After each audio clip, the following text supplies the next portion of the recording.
Welcome to Mic Drop, the podcast where relevancy is irrelevant and we don't give a shit about your feelings.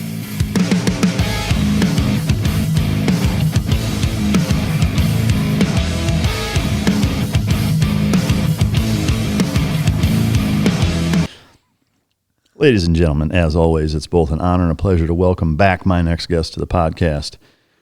He is a veteran podcaster, a YouTube personality / superstar, and I want to say he's one of the best guys that I know. He puts out phenomenal content. I'm continued to be inspired and blown away by the job that he does in this industry, and he's just one of the most stand-up dudes that I've ever met. I am honored to have him back on the show. Ladies and gentlemen, welcome to the stage, Shawn Ryan. It's good to be here, Mike. It's good to have you. I appreciate you taking the time to actually come here. I know that's one thing that it's been harder and harder for me here recently, like with all of the COVID bullshit, to get people to actually come to the show. I know that's something that you, I don't think you haven't broken that yet, have you? Or you haven't done any Zoom or virtual interviews. They've all been in person, right? The only Zoom one I've done is with you and Rob and Dave. Yeah. So I fucked that up for you. Is that what you're saying? No, it was great. It was great. But yeah, in a world where, most people would rather do it from their fucking living room and catch me, fuck me pants and spend an hour out of their day versus, a couple of days of their time. I do really appreciate you coming all the way here to sit down and have another go at it. Well, you're a hell of an interviewer, man. Oh, I appreciate it. Thank you for having me. Yeah. I wasn't sure on the way here. I wasn't sure if I was in Texas or California looking at all the license plates. But dude, that's no shit, huh? Yeah. Yeah, I mean, the Don't California My Texas, they didn't listen.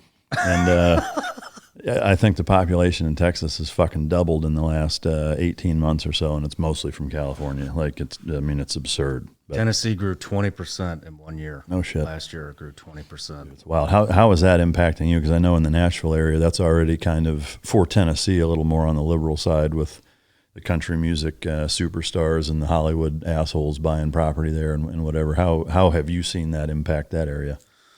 Well, I can tell you this much. We were looking at moving for... Really? Yeah, we were looking at moving. There's so many people coming in. I don't know if they're, I don't know. What's funny is like the majority of my subscribers on Patreon and YouTube and when I look at the sales of our merch, the biggest consumers for my stuff is in California. No shit. So they're not all bad, but things are definitely changing. Yeah, there is a strange duality that exists in California that way, where there's like almost this underground vibe of conservatism that like nobody will talk about it. I mean, it's almost like fucking hiding people in World War II, to a certain extent, the way people are really, really careful about not letting their politics be known. But there actually is quite a few conservatives in California. I'm baffled at how it still manages to be such a cesspool for liberal ideology in some of the population centers. And I mean, you see it really within the country, where places that are, super populated, that are overwhelmingly democratically run, are total shitholes that are piss broke, that have huge drug problems, huge crime problems. Like I'm baffled at how there's not a connection between those two things for most people. Yeah. I'm dumbfounded. Yeah. I mean, with that. And for your show, I mean, what I love about, watching it grow and seeing all the guests that you've had on and just the amazing job that you've done is that, and I know for me, it's done a similar thing where my perspective has grown and shifted a fair bit from a lot of the guests that I've had on. Like one of my big things is entering into any conversation with, an open mind, dropping the politics, dropping the emotion / religion. But I think most importantly is enter the conversation with the intent of understanding and not just responding, but also with the prospect that you might actually be fucking wrong. Yeah. And very few people do that. And there are times where admittedly it's harder for me to do that if it's something I'm passionate about or angry about, then it is harder to come into that thinking, even though I'm really fired up about this issue, I could be totally fucking wrong. That's a hard thing to do. But it's helped me a lot. I'm curious, like with the guests that you've had on, has there been one that stood out that has been the most eye-opening for you that way, that's really made you kind of get knocked on your ass and think, holy shit, I didn't realize that X, Y, and Z was happening, or I never thought about this issue from that standpoint? Has there been one that stands out as being more that way? There's been a couple. Peter Schweitzer, I interviewed him on China's influence, but he calls it elite capture. And I did not realize how corrupt the GOP is as well. And it really started opening my eyes. I mean, I knew they were corrupt, but when he started going into the details and when he came, I said, hey, look, I want a bipartisan interview. Yeah. And he started going into all these guys, and I was like, man, I knew the GOP was corrupt. I didn't realize how corrupt that is. And it infuriates me that the Fox News, the mainstream media, the only mainstream media source that we have that's conservative, they refuse to call any of that shit out. Yeah. I also had another guy on. This hasn't released yet. It might be released by the time this goes on, but we had this guy Alex Epstein on, and he's a fossil fuel philosopher, and we're talking about the Green New Deal. How often do you suppose he uses that to get laid? What do you do for a living? I'm a fossil fuels philosopher. No shit. How about I blow you? Probably more than I thought. Yeah. But he really, because I'm not gonna lie, I think humans are a fucking plague. Yeah. And when he goes in, and I think we are ruining our planet. I do think that. I don't think we need to go 100% green, like the Green New Deal. But when he goes in and talks about fossil fuels and how they actually affect the environment, I was completely wrong on a lot of that stuff. Well, so, one thing on that, that I don't think gets, I agree, like, I think that there's a happy medium. Like, I don't think that the alarmist viewpoint of, shut down every coal plant and, everything has to be electric and whatever, because, that presents its own set of issues from, how the electricity is made, which, if you transfer everything over from fossil fuels to electric, you run into a problem very quickly. There's already not enough electricity in most places, even Texas being one of them, with as much augmentation as there is from solar and wind, because it's windy as fuck here all the time, and there are a lot of windmills all over the place, especially in West Texas.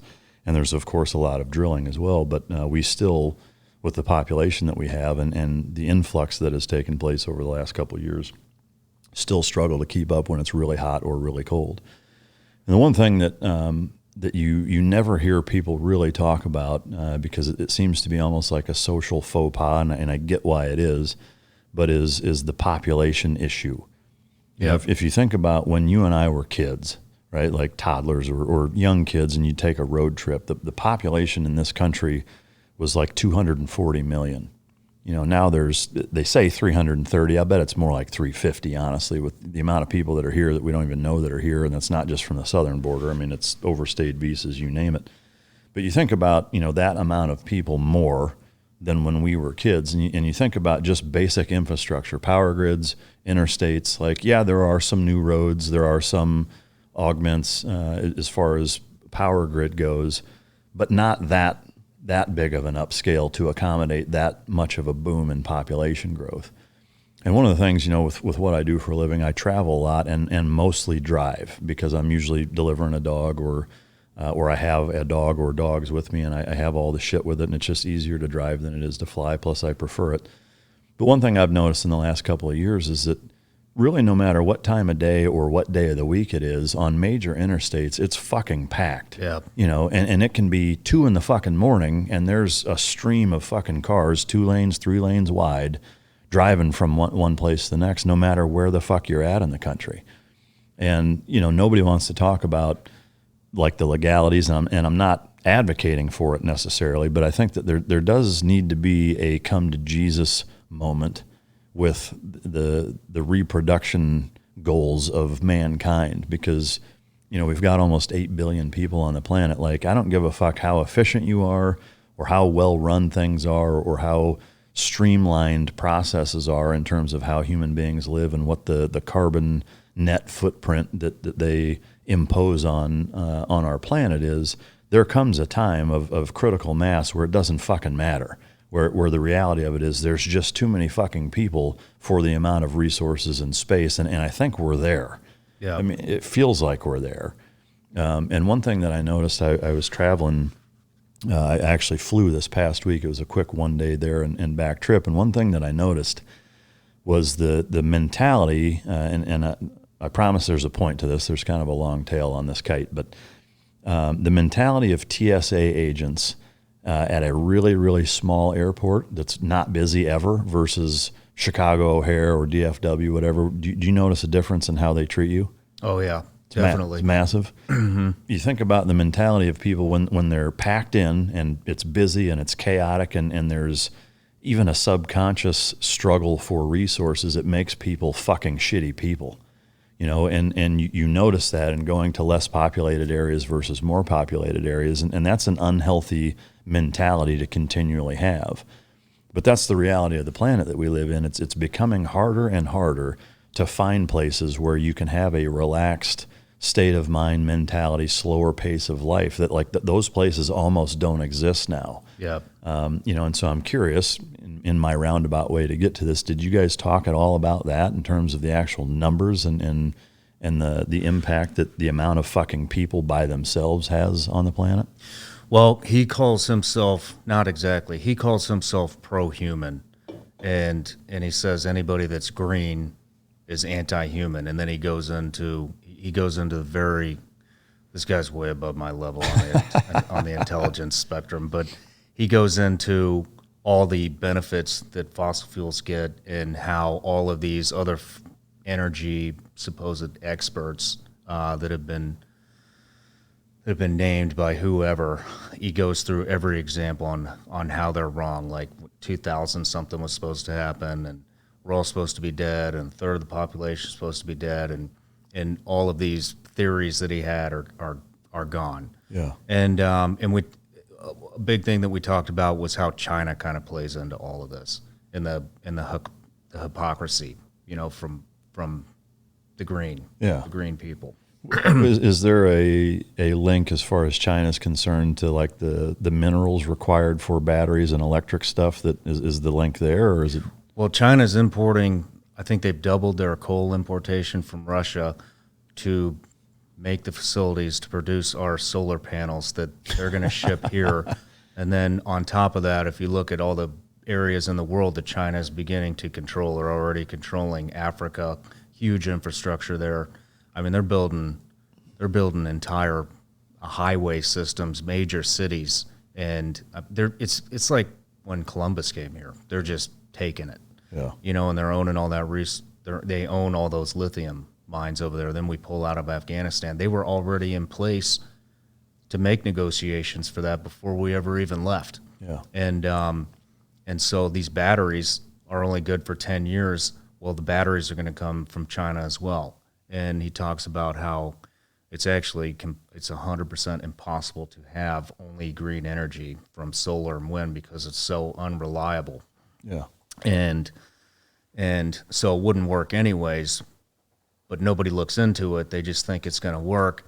And they go on about energy independence and all this other bullshit that we already had. Well, we're not fucking going to be energy independent because our solar panels come from China, our fucking batteries come from China. And you got these people that are glued to fucking ABC, seeing all of them. It doesn't even matter. Yeah. You know what I mean? All of them, and that they take that word as gospel. Yeah. So, I mean, I would love to talk to you about China. Yeah. But did I get off track there? Well, for me, the biggest thing is again, it's like whether it's fossil fuels, whether it's battery, whether it's nuke, whether it's fucking solar, wind. To me, I'm of the opinion similarly. I mean, I don't know that I would say humans are necessarily a fucking plague, but I don't discount or deny the fact that at this point, humans have a largely negative footprint on the planet. But I do really think that a big part of that is the fact that there's so fucking many of us. Yeah. Is that I don't care how efficient you are, there comes a point where you can't be efficient enough and still maintain a standard of living or a quality of life that isn't a fucking rat race for resources, and I really do feel like we're there. You take any major population center in this country and cut power, fucking water, and internet for a week and see what happens. Yeah. I'll tell you, like 80% of them are going to be fucking dead in 3 days. Yeah. And the rest are going to kill each other for what little is left,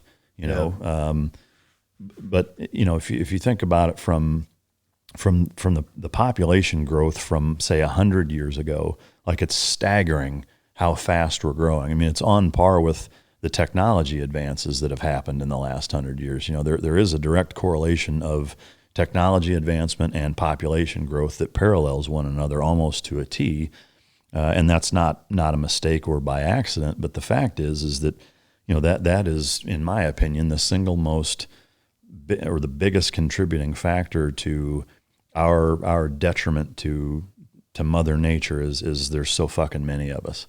Well, I mean, look at what's happened.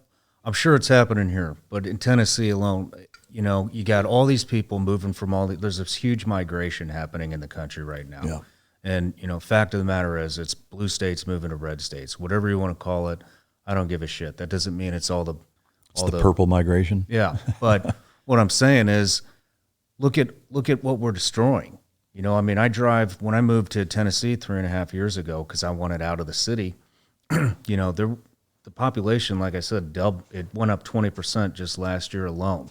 And I drive, I live out in the country on some acreage. You've been there. But you start driving into town and you just see farmer after farmer, sell out.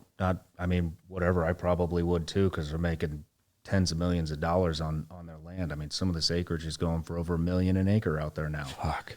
And they're selling it to developers, and the next thing you know, you got a 100-acre farm that's now not just a housing development, it's an apartment complex, and it's putting in, 5,000 people on 100 acres. Yeah. And that's happening. I mean, there's got to be 20 places that's happening just in Williamson County, Tennessee alone. Yeah. And it's, and if it is people that are, supporting the Green Initiative, well, you're not fucking supporting the Green Initiative because you just left where you came from.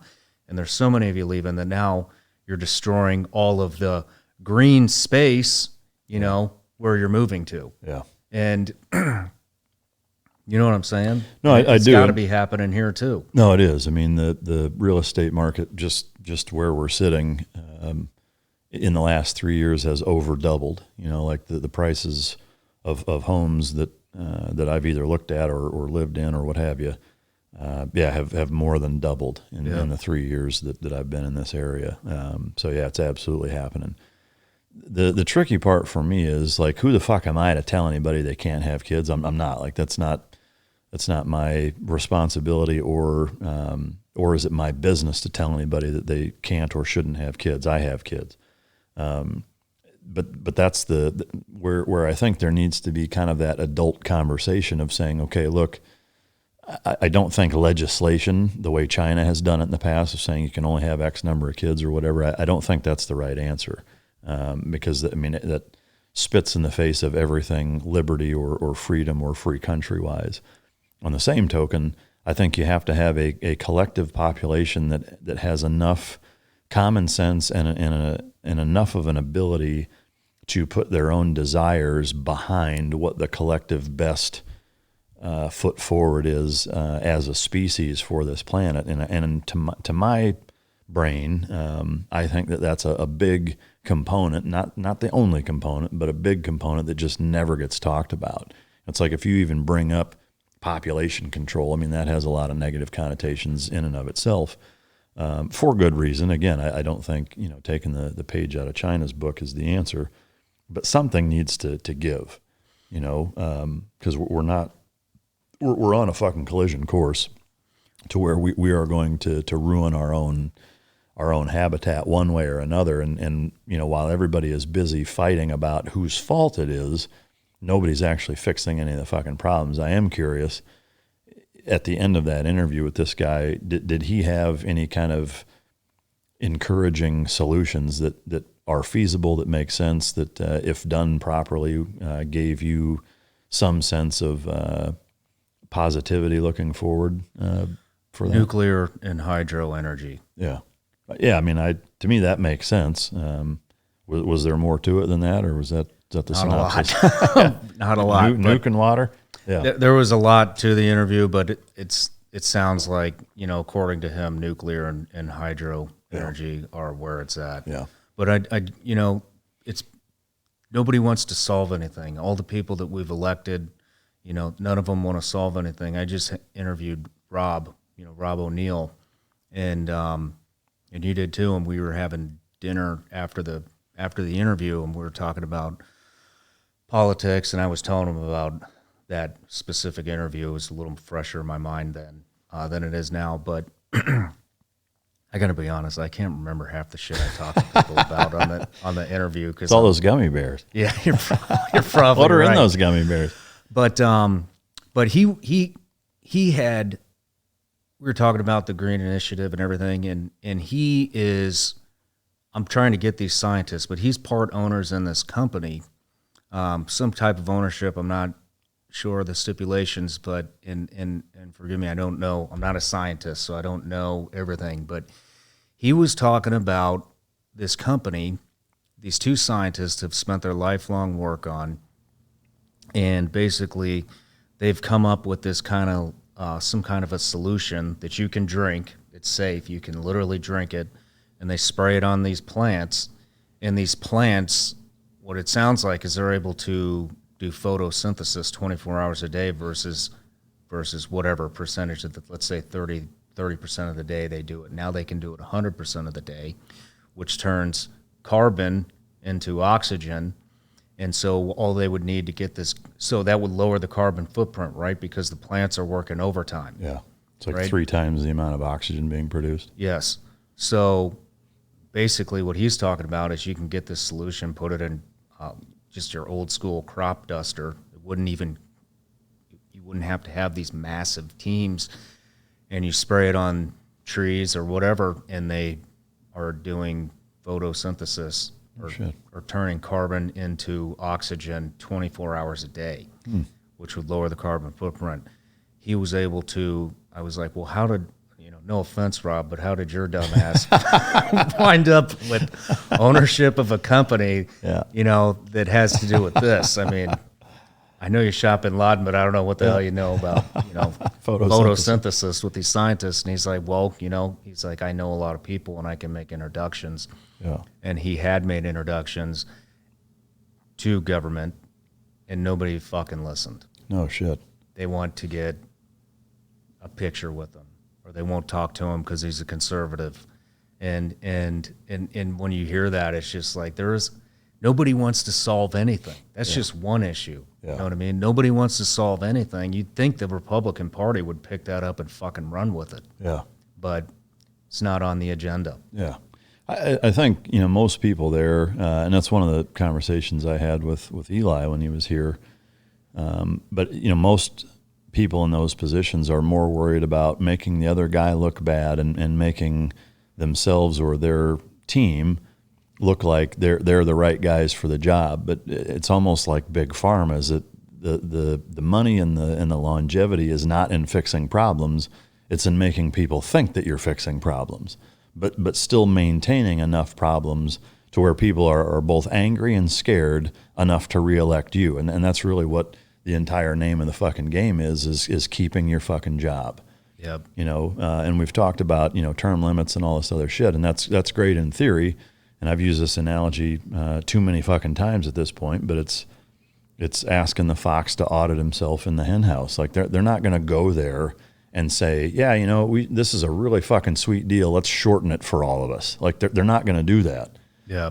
So I don't know what the fucking fix is, but one of the questions I posed to him was, I really hope that you get elected and a year or two into it, you come back and sit your ass down on this couch, and then we talk again.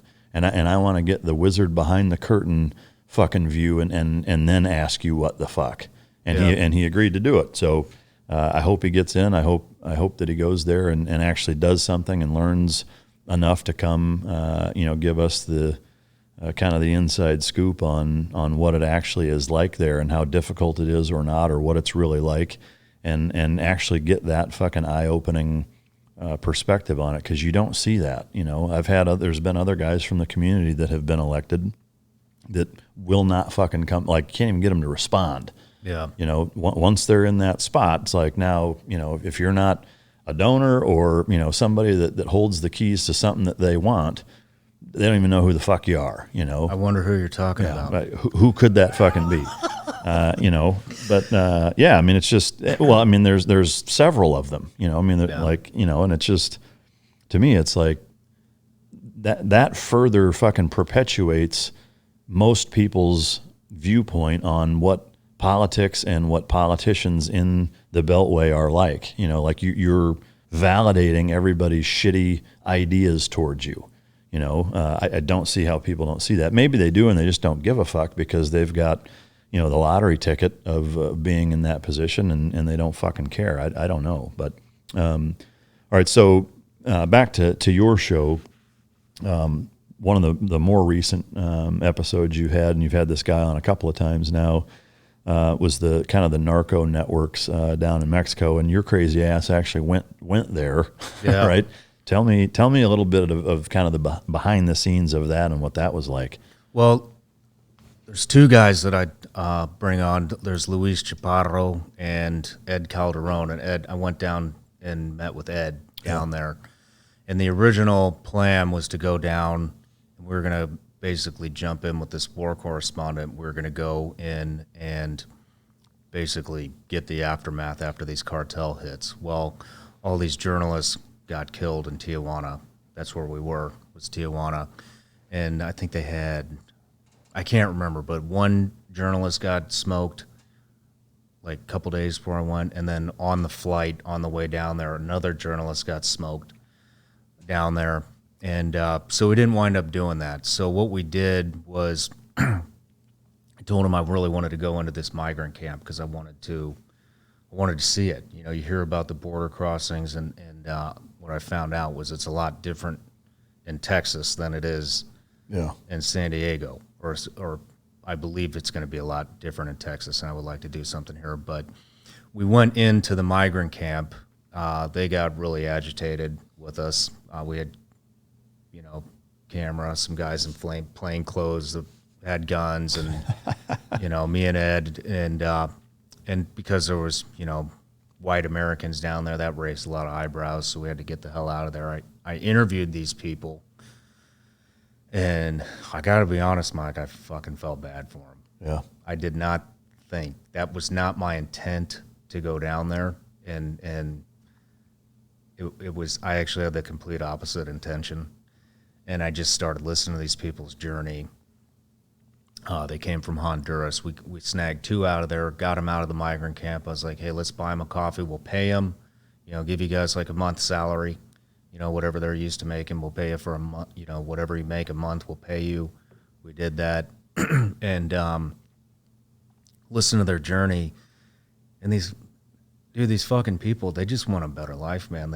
They want to work. They don't want to come here and sit on their ass like a lazy fucking American collecting a government paycheck. They want to come here and work. I don't think they know how not to work. Mm-hmm. And kind of like us, we go crazy if we don't have something to do. We don't have something to do, and it would be real easy for them to just skirt over to Arizona and jump the border, or go to Imperial Beach and do a short 50-meter swim, around that damn fence. But, I was like, well, how do you make money now? Do you even need money? Because they're living in these tents. You watched it, so you saw some of the footage. But he's running around Tijuana with a battery pack charging people's cell phones for $1. and that's how he makes his money. And he said he wants to stay there because he wants to come into the U.S. legally. And it's like, I listen to this shit and I'm like, what the fuck, man? I can't even find somebody to cut my fucking grass, Yeah. because these people here are so fucking lazy, Yeah. and they have it so good. And then you got this guy who's running around charging cell phones for $1, living under a tent. Yeah. And then you come over here and you have, the new administration just bringing in all the illegals when you got all these good people over in this camp who are waiting to come in so that they can come in and provide for their families and work and to be honest, just better the country. I mean, nobody else wants to do these jobs. Yeah. They do. And let them in. Why are you fucking bringing in all these other people? Yeah, no, I agree. I mean, I don't. The sense of empathy for sure is not lost on me. To me, and I think most rational, decent people think similarly, in that allowing people to come here is a good thing. It just needs to be two things. One is that there has to be a number which you say, okay, this is the most that we can allow. For the simple fact, just like a sinking ship or a ship period, is that there comes a point where you can't take any more people on or you're going to fuck everybody over. Yep. That's number one. Number two is that you got to know who the fuck these people are. I mean, to me, that's the biggest thing, is that it's not that I don't empathize or have sympathy for the journey and the standard of living that doesn't exist for a lot of these people. But I also think that can and has been taken advantage of in two ways. The obvious terrorism component, where there have been, a number of terrorist watch list folks that have been, busted coming across, which means that there are ones that haven't. And number two, as a new father, you can attest, there's some pretty shitty people that do pretty fucking terrible things to kids that come over in droves similarly. Absolutely. And the last thing that I think this country needs or wants, are both people with disingenuous thoughts as it relates to our kids or to the sovereignty of our country, terrorism and child trafficking or child sex crimes, and if you can't regulate and identify the people who are coming over and you don't know if those people exist, you're just fucking everybody over by just, letting and allowing people to come in. I am curious from their standpoint and all the people that you talk to, like, once you got back, was there a perspective that you got from them as how they see things going and what they think about everything that's going on? With politics? Just I mean, specifically with the border stuff, but like what, we have our kind of thoughts on how it's going. Is the vision or the idea of how things are going from their standpoint different than what it is or what it is for us? We didn't get too much into that, but I can tell you that they know that the floodgates are open and they're moving in, and with this group, like I said, they want to do it legally, and I think that they're under this false assumption that we're going to utilize the actual system that we have in place. Yeah. The reality, obviously, is we aren't going to utilize the system that we have in place. We're just going to let them in. Yeah. And so, so talking to Ed, there are massive caravans of people coming up from Central South America through Mexico to get in here. And I haven't seen those, I haven't seen the other migrant camps yet. But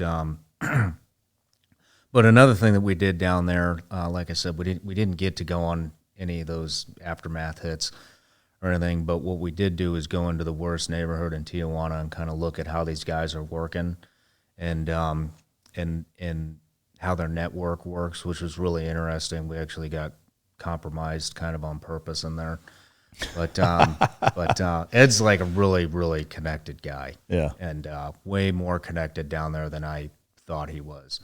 And so we jumped in, just some local thin skin, no armor, nothing, cars. looked very local, and drove into, I think the neighborhood was San Carlos. I can't remember. And this isn't out yet. It's been a pain in the ass editing because we couldn't bring any equipment. It was all done on an iPhone, and we had to be super, discreet. And it wasn't one of us filming. It was just a regular, a phenomenal camera guy, but not, he wasn't James Bond or anything. But anyways, it was really interesting. I thought these guys kind of moved out of the slums and went to live in the wealthier sections of the neighborhoods, because I'd spent a lot of time in Colombia, and they do that down there. Yeah. And down in Mexico, at least in this area, these guys are making shit tons of money, but they stay in the neighborhoods that they grew up in because of the network. Yeah. Everybody reports to them, every street corner, every vendor, every guy that's out there selling you minutes for your cell phone, sunglasses, oranges, bananas, you name it. You know how it is. Yeah. These kind of third world types. Everybody, they're all working for all of them are working for the cartels. Yeah. All of them. Doesn't mean they're out there doing hits or selling, fentanyl or cocaine or whatever it is, but they're all one way or another on that payroll. Yeah. And they stay in those neighborhoods because they know everybody. They know everybody's on the payroll, and they just build them. So when you go into those neighborhoods, if you do venture down to Mexico and you see these huge mansions in the middle of the slums, that's exactly what that is. I gotcha. And then he talks about, I'm like, well, why does everybody work here? And there are no other options for those people other than to come to the U.S. So, you can make $10 a day, probably not even that, selling bananas on the side of the road, or you can make $10 a day selling bananas on the side of the road, and then, with a little extra cheese from the cartel for saying, hey, I just saw, 2 white guys come in here. I saw the police. The police won't even go into those neighborhoods anymore. They're so bad. Yeah. But really interesting. I've always been fascinated with that kind of stuff. Yeah, I mean, it's hard not to be. I mean, especially when, shows like Breaking Bad or, even watch like the Narcos series or whatever. I mean, it is fascinating, and there's so much of it kind of ingrained into pop culture. You having been to some pretty dicey places in your career, prior to what you do now, were there times where you had that same sense of like, holy fuck, we're not in Kansas anymore, and it was pretty hair on the back of your neck type of environment? Only once, to be honest with you. It was pretty permissive. From my viewpoint, it looked pretty permissive. I mean, we weren't there to fuck with anything. We were just strictly observing. But we did get out, and it was like, let's get out. And I was like, all right, fuck it, let's get out, And got out, talked to the vendors a little bit. I don't know what Ed said. I was like, let's go up here, So they like to live in these huge valleys, or these, they live in these valleys where all these, it's just shoulder to shoulder people and these little mud huts and shit. And the reason they like these valleys is because there's only one way in, one way out. It's a lot like Taliban, Al-Qaeda, you know what I mean? When they set up an ambush, one way in, one way out in between a mountain pass. So they know anytime a cop comes in, there's only one way to get in the neighborhood. We got out. It was kind of chit-chatting with the vendors. I was just looking around, getting into things I shouldn't be. And he, like I said, he's really tied in. The guy's got apparently an impeccable service record. And he had people monitoring cell phone traffic while we were down there, and we did get burned, and they were sending people to come and scope us out and maybe have a chit chat, maybe worse, I don't know. But he got real nervous. Oh shit! All of a sudden, and he's like, "We got to get the fuck out of here." And damn, we got in the car, and he was like, "We got to go now." Yeah. I'm like, all right, let's go, let's go. And there's one way in, one way out. And so How far in are you at that point? Like, how long does it take you to get from where you're Right, at? took us a good 20 minutes to get out of that neighborhood. Wow. And it's just like, I don't know if you've been down there. I don't know where all you've been, but it would be like Iraq traffic, like Baghdad traffic. You know, shit vehicles, fucking Wall to wall. jingle trucks, what you name it, donkey carts. You know what I mean?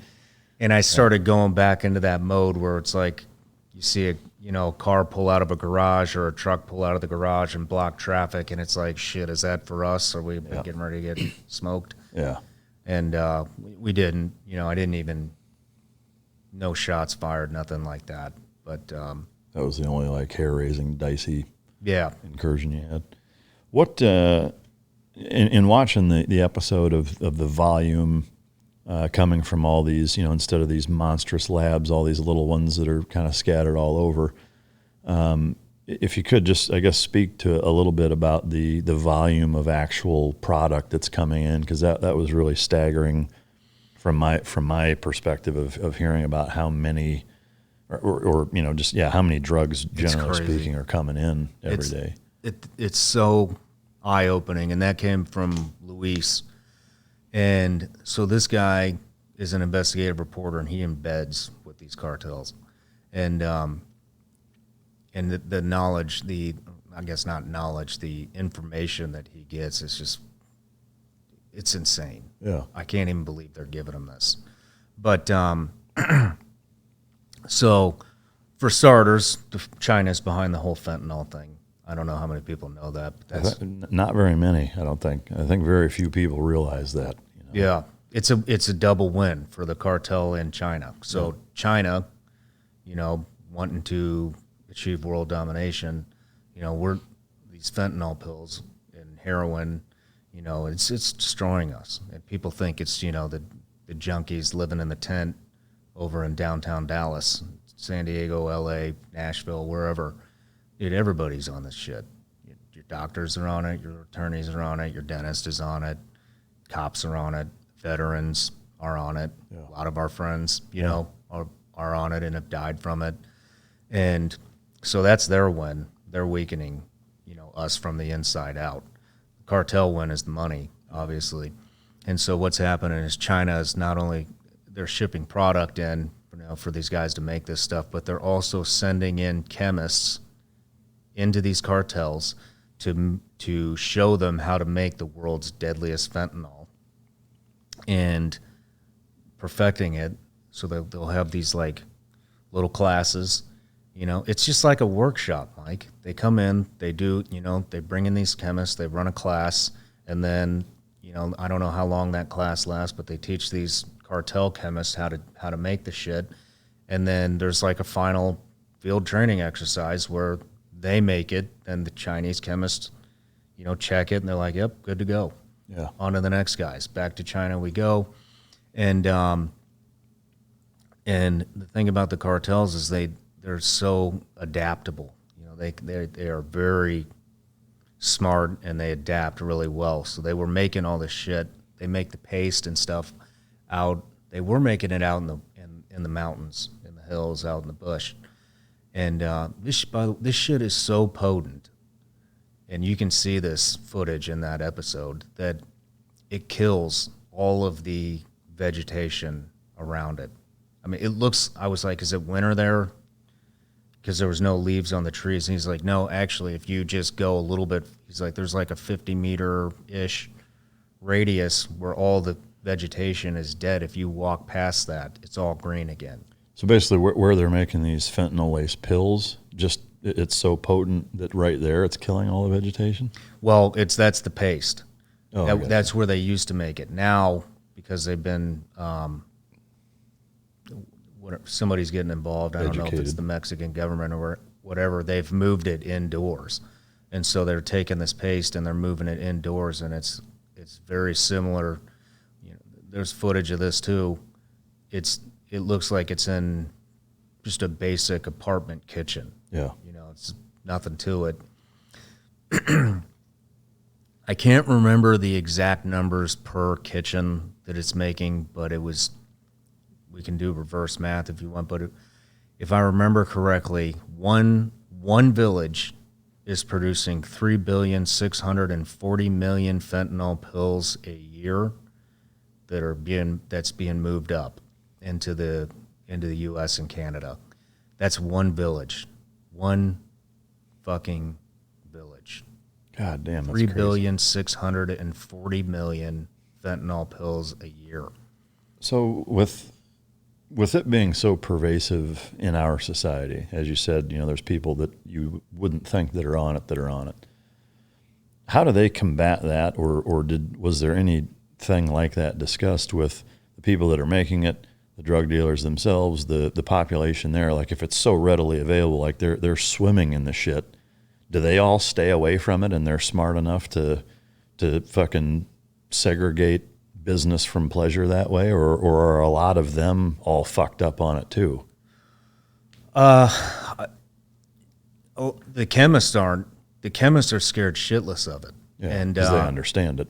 Yeah, and he talks about it because if you look, it looks like a damn COVID testing station. Yeah. I mean, they're all, and they're wearing an N95 mask, they're wearing glasses, they're wearing the protective covering for their skin, because if they inhale any of that shit, it's over. It's game over for them. They're dead. And one guy wound up in a coma for, I can't remember how long, and now he's back cooking again. But they are scared shitless to make this stuff, but the money's so good they continue to do it.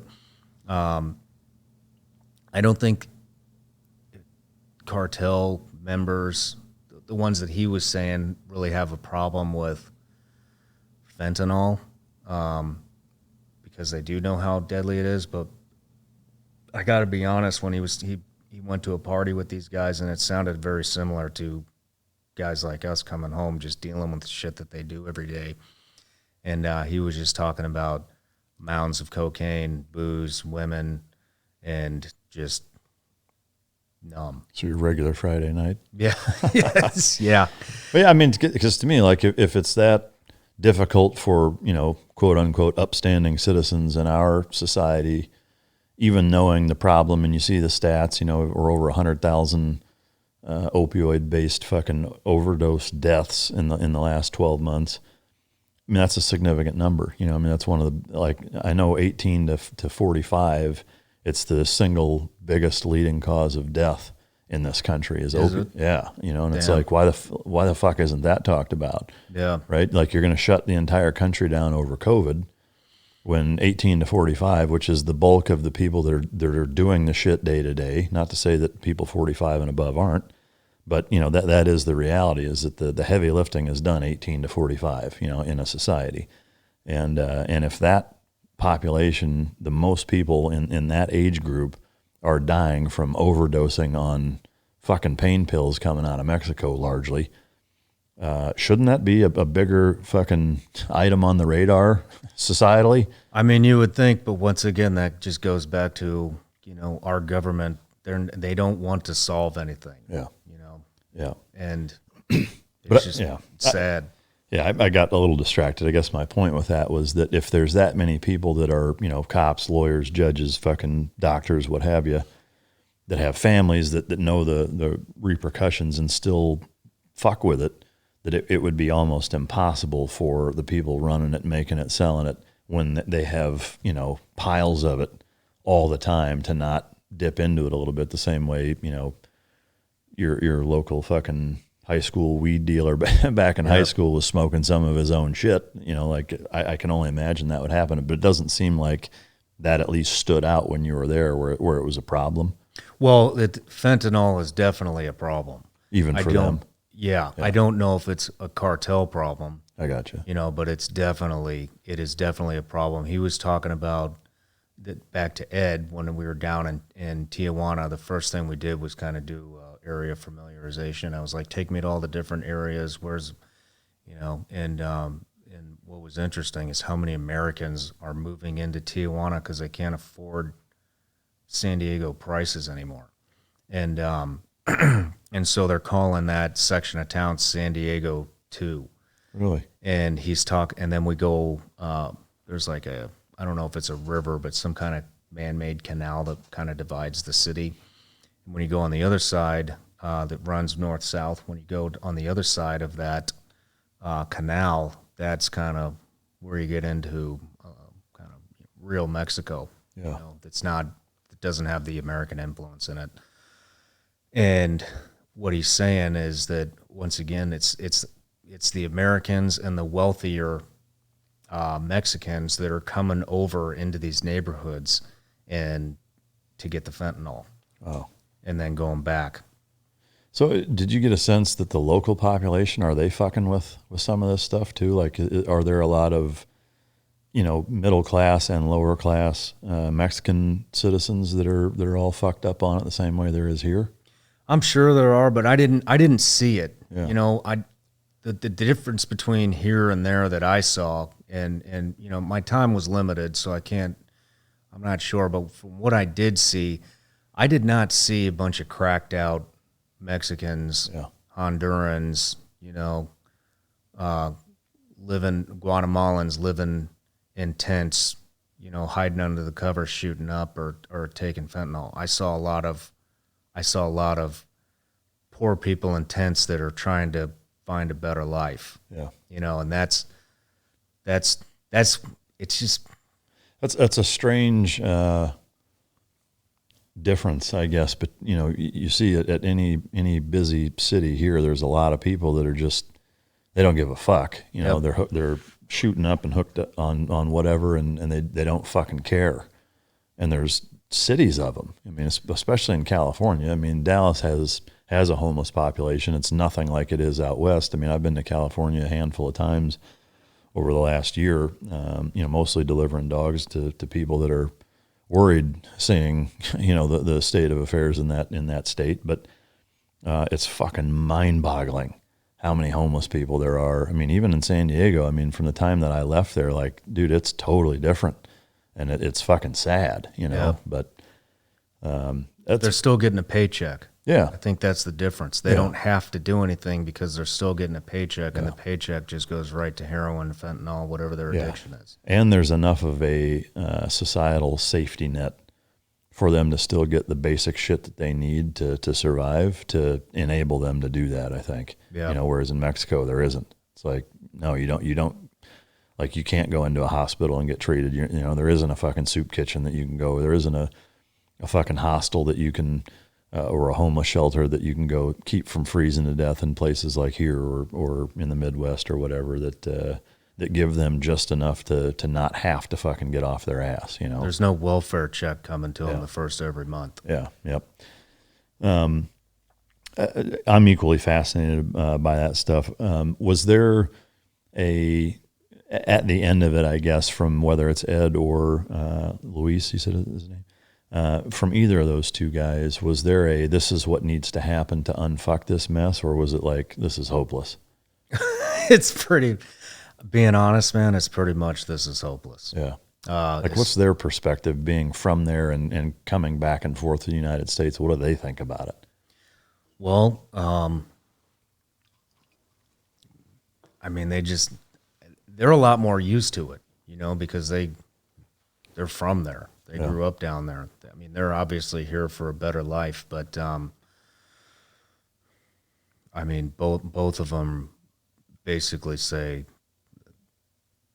this isn't going to be stopped. Yeah. So to me, that brings out the philosopher in me, or the big picture, long game, evolutionary philosopher that I am. You know, that I'm classically trained. No, I'm not. How many times have you used that? Oh, all the time. Just this morning, actually, on the way here. No, but to me, that does beg the question a little bit, of almost from a Darwinism standpoint, is that, you know, I was talking earlier about, you know, the population, it has this critical mass threshold or breaking point where, you know, Mother Nature, I think, ultimately has the final say, you know, and makes the corrections that are necessary. To me, I have to wonder if some of that is Darwinism, you know, of essentially saying, okay, that the human population is X, it can't sustain itself, even if it's like some weird subconscious genetic fucking mutation that's saying, okay, these swaths of people are just going to fucking go away because they're too fucking stupid or lazy or undisciplined to not fuck themselves up with this stuff. That's how, you know, the population is going to keep itself in check. I don't know. I mean, I know that's you know, kind of like I said, big picture, almost like human philosophy standpoint. But I mean, do you think that there's any element to that? I don't know. I mean, I understand what you're saying and where you're coming from, but you know, I mean, a lot of these people are fucking good people, Yeah. you know, that are hooked on this. And you know, just being frank, my best friend was one of them. I saw it destroy him all the way to the very end. And I don't think it's necessarily always these people's fault. You know, a lot of this comes from doctors, especially from veterans, you know, back pain. And I don't know if you've ever done any painkillers. I was addicted to them for a while. And I mean, it numbs you out. You feel good. Yeah. Or maybe not good, but you just, all the shit that's bothering you, just don't fucking care anymore. Yeah.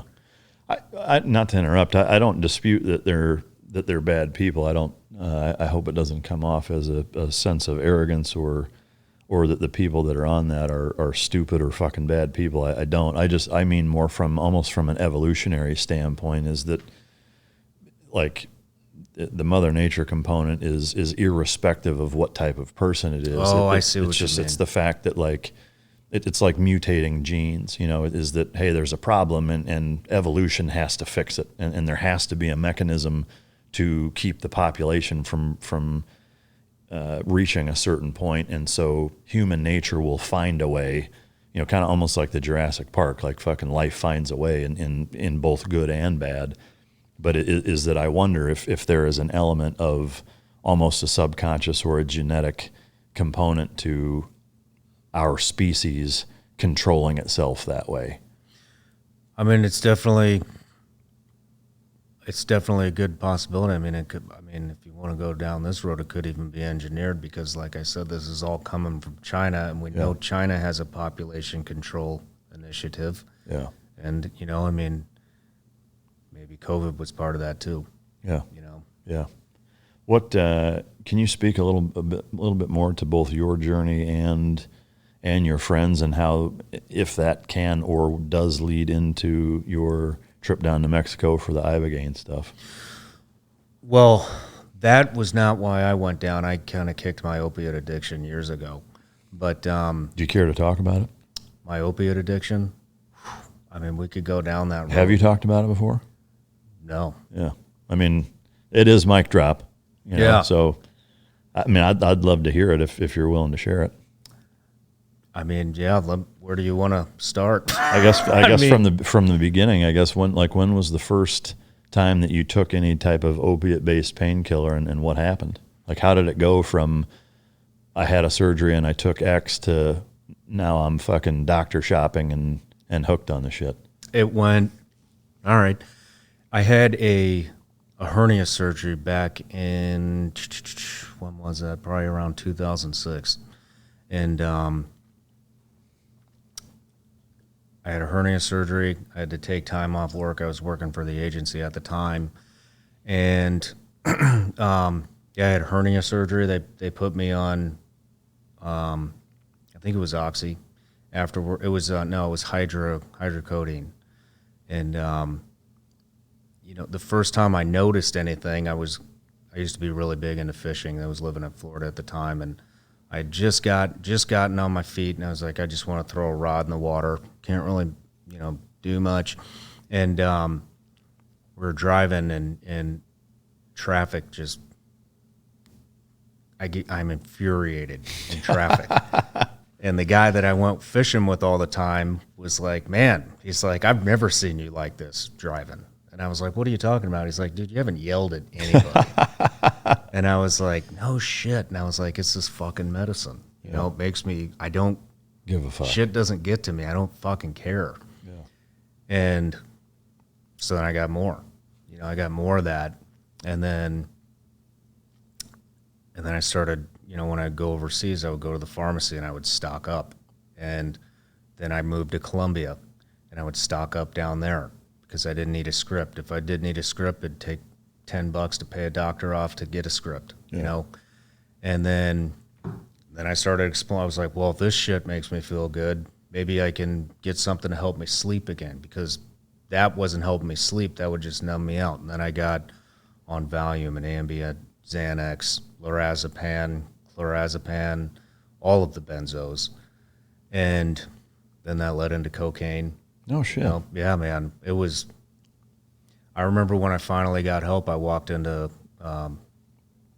my psychologist's office, first meeting, and I was like, yeah, I can't fucking sleep, and I feel like shit all the time, and, you know, I self-medicate. She's like, what are you self-medicating with? And I was like, grab a pen, bitch. yeah, I was like, anything I get my hands on, any opiates I get my hands on, and then all those benzos, and I would wash it down with a thing of vodka, like a whole bottle. But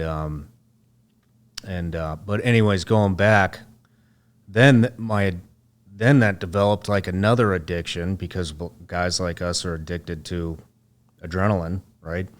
So I started setting up an entire cocaine network. No shit. And Medellin.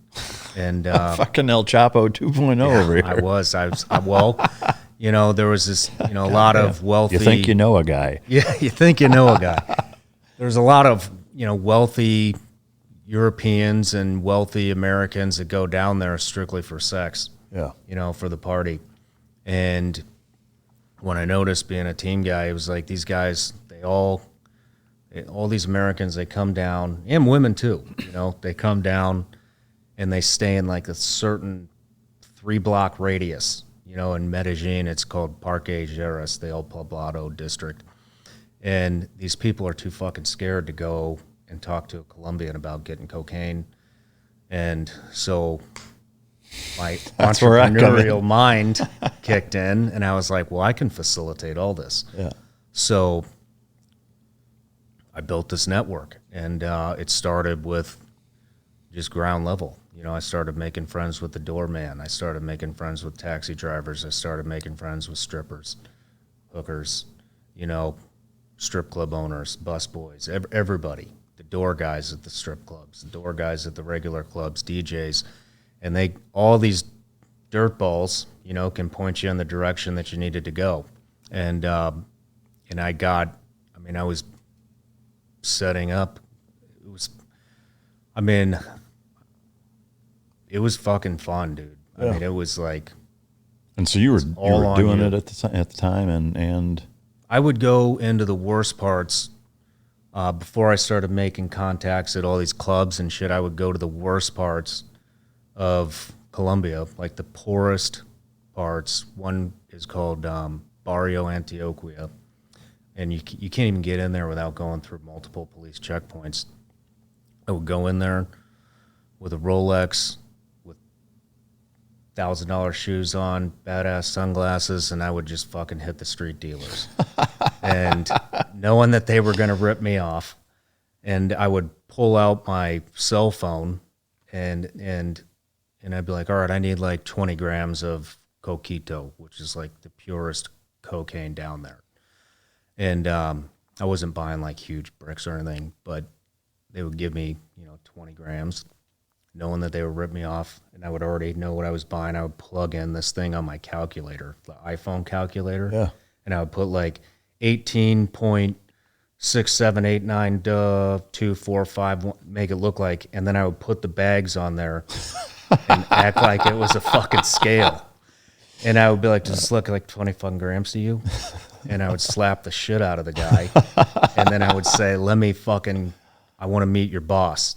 And he would take me to his boss. And they thought this shit was a scale. And so I would meet that boss, then to the next boss. Then people wanted to meet me, wanted to know who the fuck I am. Am I working for the government? Then you're like, yes, but not for this. Yeah.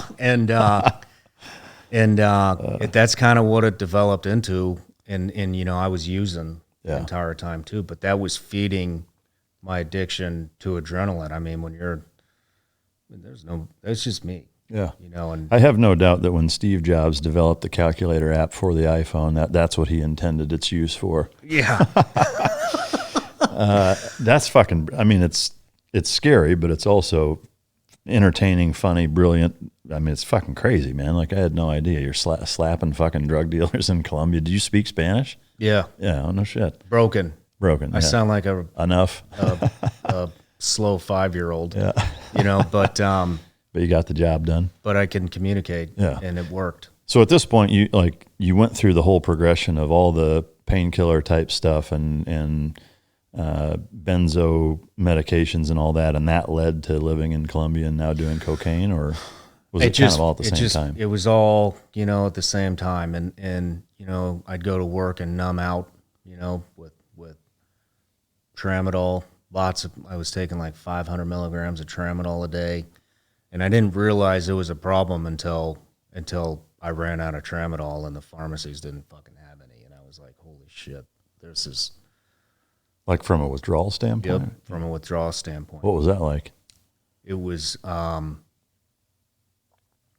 can't move. You know, your head feels like it's in a vice, you know, and it's somebody's just going, Yeah. you know, and crushing it. And you're shaky, you're dizzy, you just can't move. Yeah. And that's when I realized, oh shit, this is an issue. And so I started weaning myself off of that. And yeah, I started weaning myself off of the opiates, and I never really did wean myself off of the benzos until it was all over. Yeah. You know, and cocaine as well. But what wound up happening is I wound up basically getting run out of there. No shit. Yeah, I'll save some of the details. But I got run out of there, never to return. And then I went to Costa Rica. I was going to start it there again. And then I had a couple of times where I OD'd.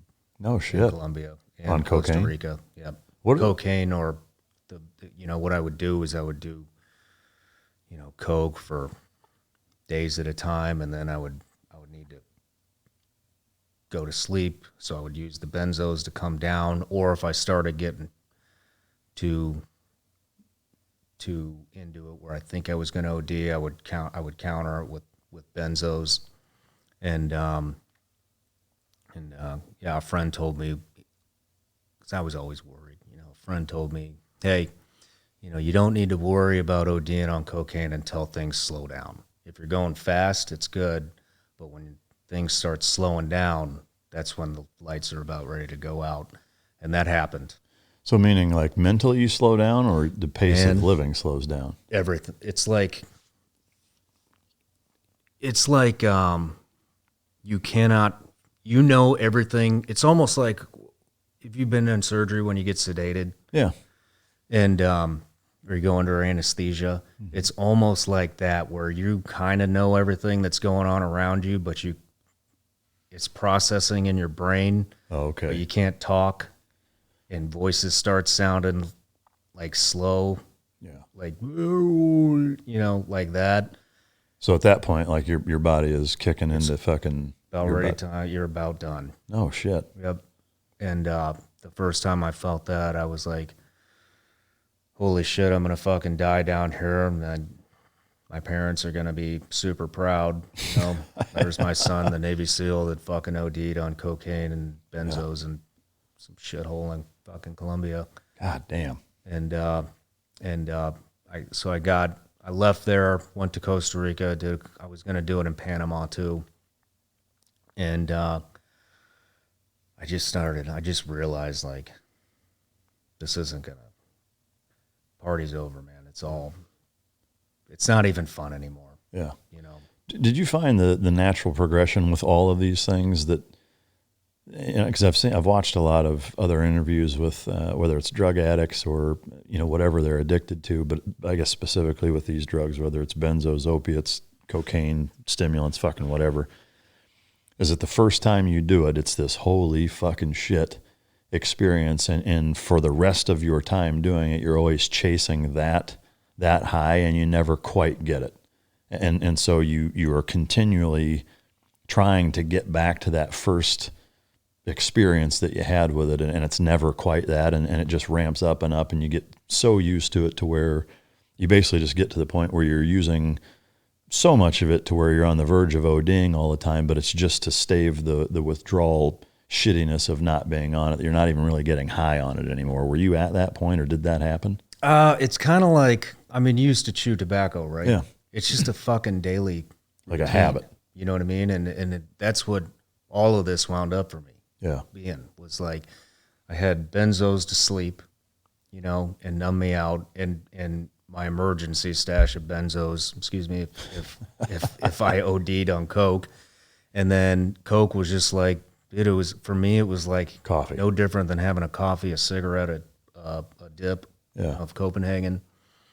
And it was just all day, every day, you know, down there. So for me, having never done cocaine, what is that, when you first did it, like the first time or first couple times you did it, was it that routine of no different than a dip or a high nicotine buzz, or is there, like, what is that experience like? I just had a good time. Yeah. Like, honestly, I just had a really good time. Yeah. I mean, is it a mood enhancement, or does it, like, I guess it's hard to understand. You just don't, it's just you just don't stop. You don't get tired. And it's this, you just want to go. Go. It's not like a euphoric feeling. Oh, okay. But the way an opiate would be. No, it's not like that. Yeah. It's, I mean, you can't even really put your finger on it. Yeah. You just like it. Yeah. I mean, I had tricep surgery. I tore my tricep a couple of years ago, and that was the first time, you know, I was in my 40s before I ever took any type of pain medication that way, and it was Percocet. It was the first time I'd ever taken it.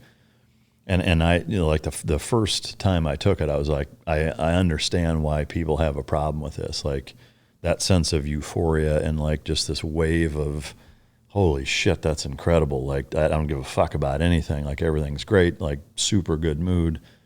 It made sense for me. Like, I took it for a few days after the surgery, and then during my rehab process of getting the range of motion back, I did 2 days a week of really intense physical therapy where I'd be soaked in sweat at the end of it, and it was painful. And so I would take it on those days that I did that.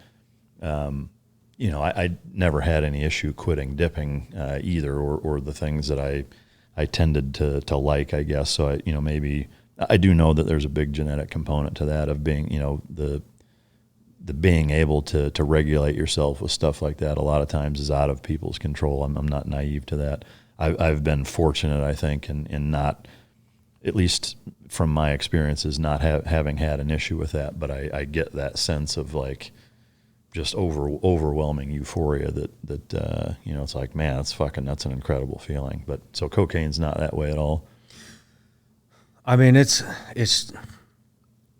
is, but it isn't. But it's, you kind of like waiting for this magnificent feeling to show up, and it just doesn't. Yeah. But you're just in a good mood. You're having a good time. I mean, I was doing it partying, and you know, so it's kind of like, and when you got a shit ton of coke, guess what? Everybody wants to be your friend. Yeah. Everybody wants to be your friend when you got a ton of coke. And so I think all that plays in. Women want to be your friend. You know, guys want to, you know, hang out. Servers want to serve you. They fight over your table because it's just, I mean, it's pretty open down there. Yeah. I used to go to this club down there in Medellin, and I can't remember the name of it, but they had like these black tables, like bar top tables. And they actually had lines of cocaine lacquered into the top of the table. God damn. So it'd be like this table right here. You know, if you just threw a bunch of lines of flour or fucking sugar or coke or whatever and lacquered, you know, put polyurethane over it, then when I throw a real line out, nobody can even tell. It just looks like it's part of the decor. God damn. But it's just, it's like a whole lifestyle, man. Yeah. Was there a point, or at what point did you have like you said, you had, a lot of coke. Like at that point, or were there times where you had bricks of the shit in your place? I never had like bricks. I mean, I could have. I didn't have the network that I was trying to build fully set up yet. Yeah. And I didn't want to like have to like weigh and scrape and weigh and you know what I mean and go, all right, this is a gram.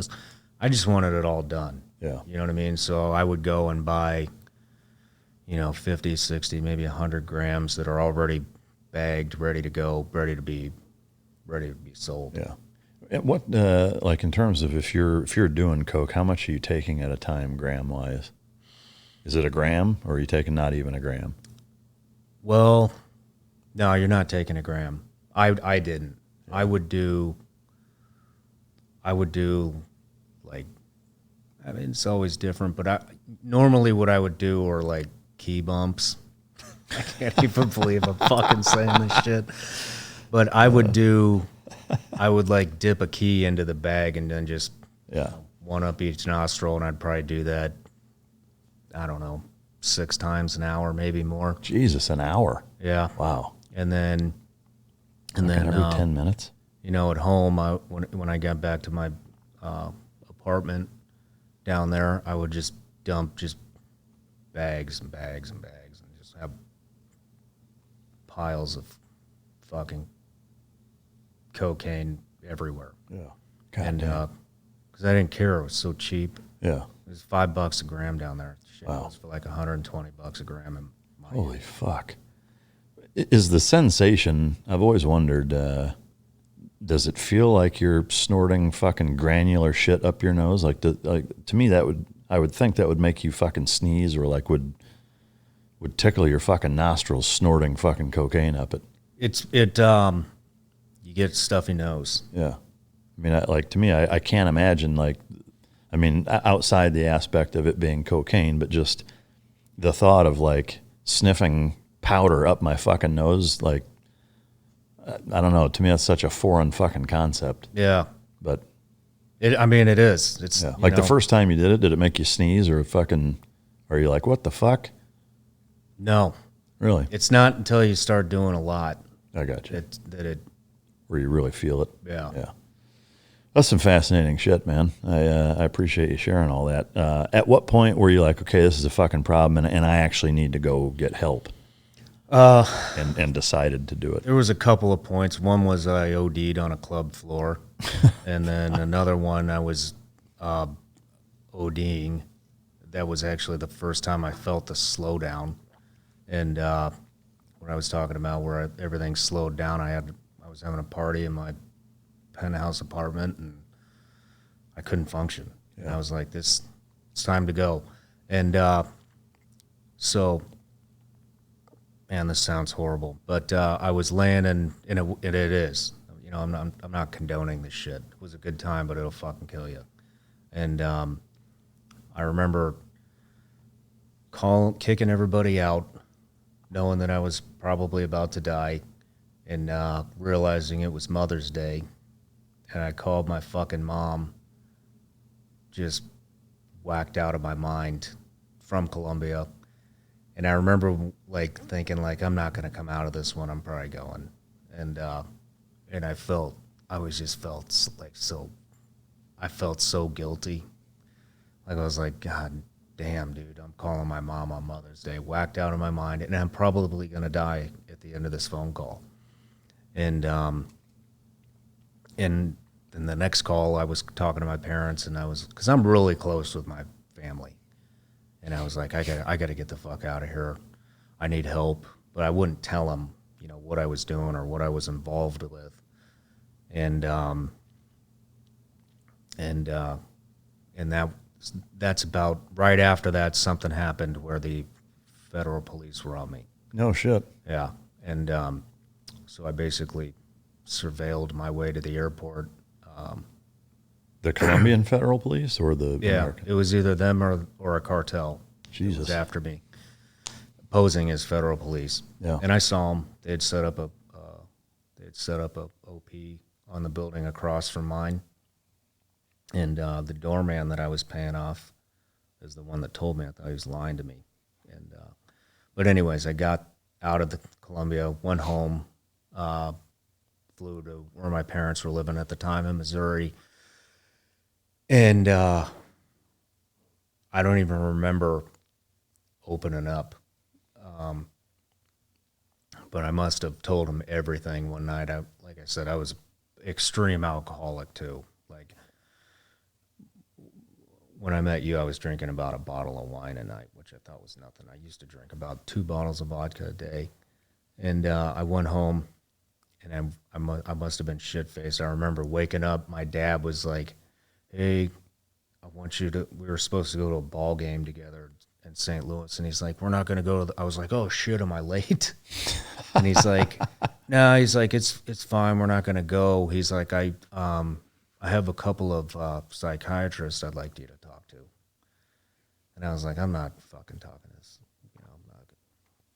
But I played nice, and I could just see like my parents' face, and I was like, fuck, man, I must have opened a lot of doors that I don't remember. Yeah. Doing last night, because they're very concerned, and they knew before. Did your mom know you were bombed on Mother's Day when you called? No, she still doesn't, so she'll know if she listens to this. I doubt your mom listens to my show, but you never know. But stranger things have happened. she listened to the first one. Really? Yeah. So so that's about the point where I was like, I need to get my shit together, Yeah. you know, or I'm gonna die. Yeah. And it still took me a while. You know, I struggled with it a little bit more. I moved to South Florida, which trying to get away from That's a good cocaine place. is not the best place to move. Yeah. But it was better than Colombia, and that's when I started getting some mental help. Yeah. Was the process timeline wise from when you made that decision until like you really felt like you had control of your life and had a good grasp on everything? What was that time frame? Like how long did that take? About 3.5 years. No shit. Yeah. Did you relapse or have any struggles during that process where you're like, fuck it, and you went back to doing any of that shit? I went back to Panama once and kind of ran a gauntlet down there. And then the last thing, the last straw where it really, really just sunk in was I tried to kill myself. Oh shit. In my garage. And I woke up and like I legitimately tried to kill myself.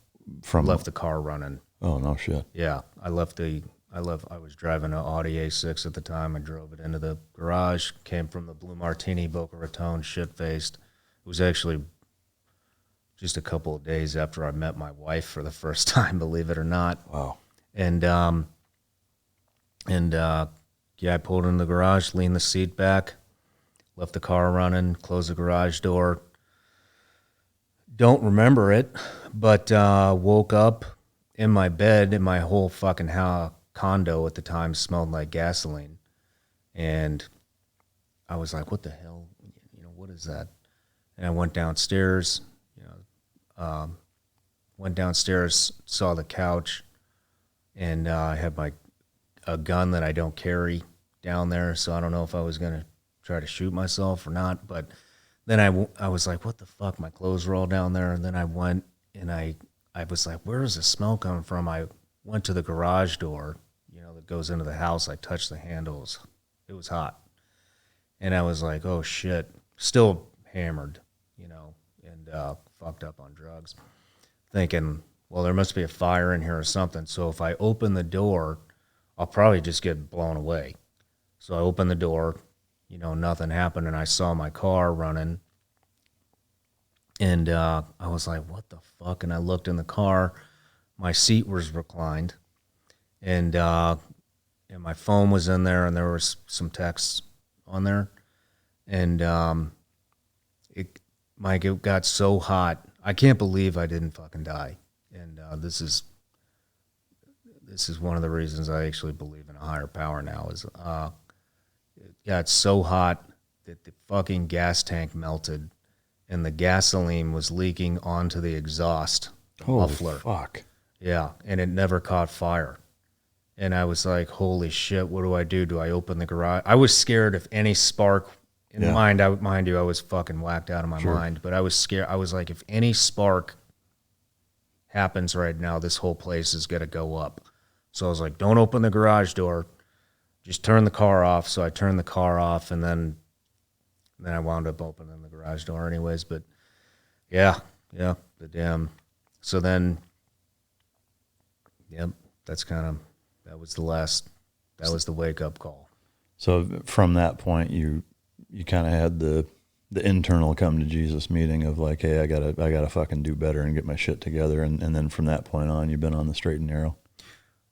I wouldn't say the straight and narrow, but or the crooked I did and quit. Fucking wide. I quit drinking vodka. I called my best friend Dave Rutherford that morning. Unfortunately, he wasn't in town, but we had a conversation, and then I called two women that I give credit saving my life. One of them is my doctor, who I can't say her name, but she does a lot of work with special operations veterans now.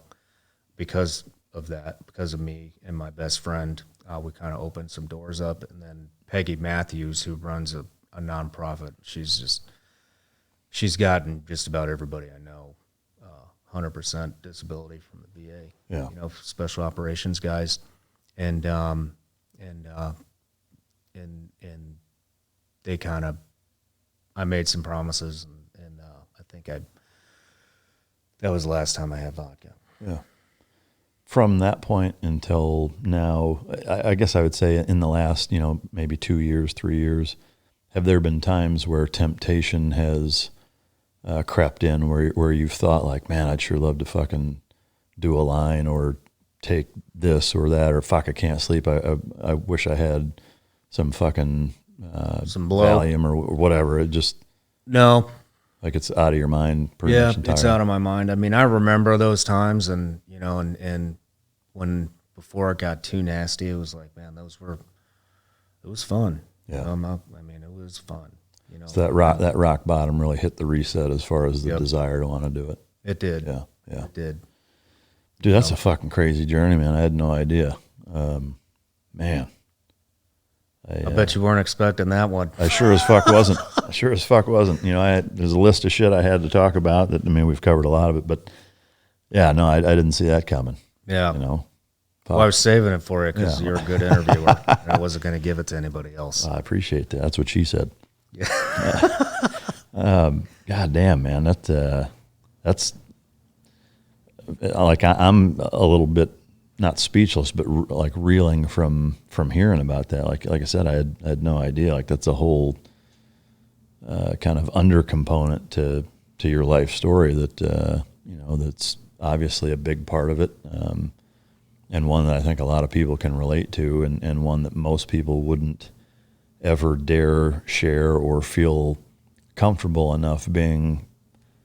Not that I'm going Dr. Phil mode, but vulnerable enough to fucking talk about that, publicly that way. So I appreciate you doing so, because I know that shit's probably not easy. Well, hopefully it helps somebody. Yeah. No, absolutely. Because I will say this, like I would be lying if I didn't say it was a fucking good time, but at the end it was not a good time. Yeah. And I should be dead 10 times over. Yeah. More times from that than being in fucking combat, probably. Yeah. And I will say, like, when I did finally, turn it off and start making other things priorities, like business and my wife, man, life just is, it's so much more fulfilling, Yeah. Without it. And you're so much more focused and more capable of a human being than you ever could even imagine. Yeah. Than when you're on that shit. I don't doubt it. Has there, from your recollection or ability to even identify, maybe it's difficult, any long-term or long-lasting mental effects from being on that amount of shit for that amount of time? Like, are there times where like you're like, yeah, my fucking mind isn't what it used to be, or like, has there been any kind of blowback from that lifestyle for years that you can tell? Are you calling me a fucking idiot? No, I'm just I kidding. would never. I'm just kidding. No. What did you ask me? Sorry, what Yeah, was I the mean, I'm question? sure there are. You know, I mean, I don't know if that's from. I mean, there's got to be, right? Yeah. You know, I mean, I would be lying if it's like, no, there's nothing. But I mean, I can't put my finger on it. But but you know, it gets. We've been through so much as operators. Yeah. That it's hard to decipher what came from what. Yeah. You know what I mean? Sure. Yeah. And it's embarrassing. Yeah. You know, to be honest, one thing that happens all the time, and the psychedelics actually cured this for the most part, is losing train of thought mid sentence. Really? You know, I don't know if you ever have that, but Not really, but or if I do, I'm so fucking dumb I don't even realize it. Maybe that's the case. You'd have to ask everybody else, I guess. yeah, no, I'll lose. I'll just forget what I'm saying mid sentence. Yeah. You know, And so the journey into the psychedelics, I know the substance issues didn't drive your trip down there. What is that? What did, or was there something else? being in the moment Yeah. and anger was the driving factor. I mean, whatever, we've seen a lot of shit, whatever. But I'm quick to anger. I get anxiety. Anxiety turns to rage almost immediately. Yeah. And then being in the moment, and I'm not saying this was all from PTS or TBI or operator syndrome or whatever we're calling it, at this moment in time. I have a son now, and it was hard for me to be in the moment, and with politics, COVID, post-traumatic stress, TBI, recovering addict, business, I know you can relate to this. Turning your brain off from your business it's impossible. Yeah. Well, this helps. Yeah. It does. And I wanted to be connected with my son. I've seen too many guys, from our background that are completely disconnected with their children and their wife. And I wanted to tackle this early. Yeah. And so I was hoping it would help, and it did help. So is it a fair statement then to say that it was life-changing and that coming back, like, it gave you a renewed sense of both purpose and fulfillment with being a family man? Or I wouldn't say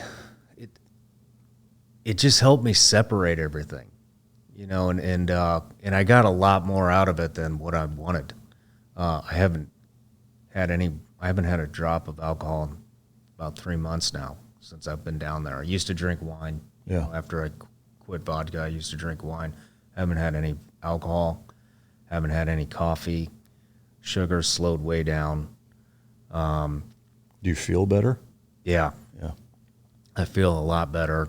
And a lot of the things, some of it's coming back, like politics are starting to get in my way again and get in my head.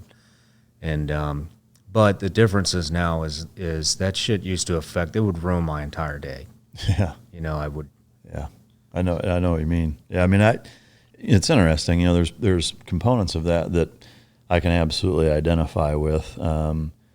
For me, what has made the biggest difference in my ability to compartmentalize and separate exterior stressors versus internal ones are my kids actually getting older and seeing the impact that has on them. Yeah. It's like, to me, your kids are largely a fucking mirror, and they're going to both absorb your moods and kind of, a lot of your perspectives on things, but they're also going to reflect that, and one of the best pieces of advice I got from a friend of mine's girlfriend, who's a therapist, not from her directly, but from him through her, was that, try to keep up with that one, huh? Is that, especially with kids, but really with anybody, is that you want to try to be the thermostat in the room, not the thermometer.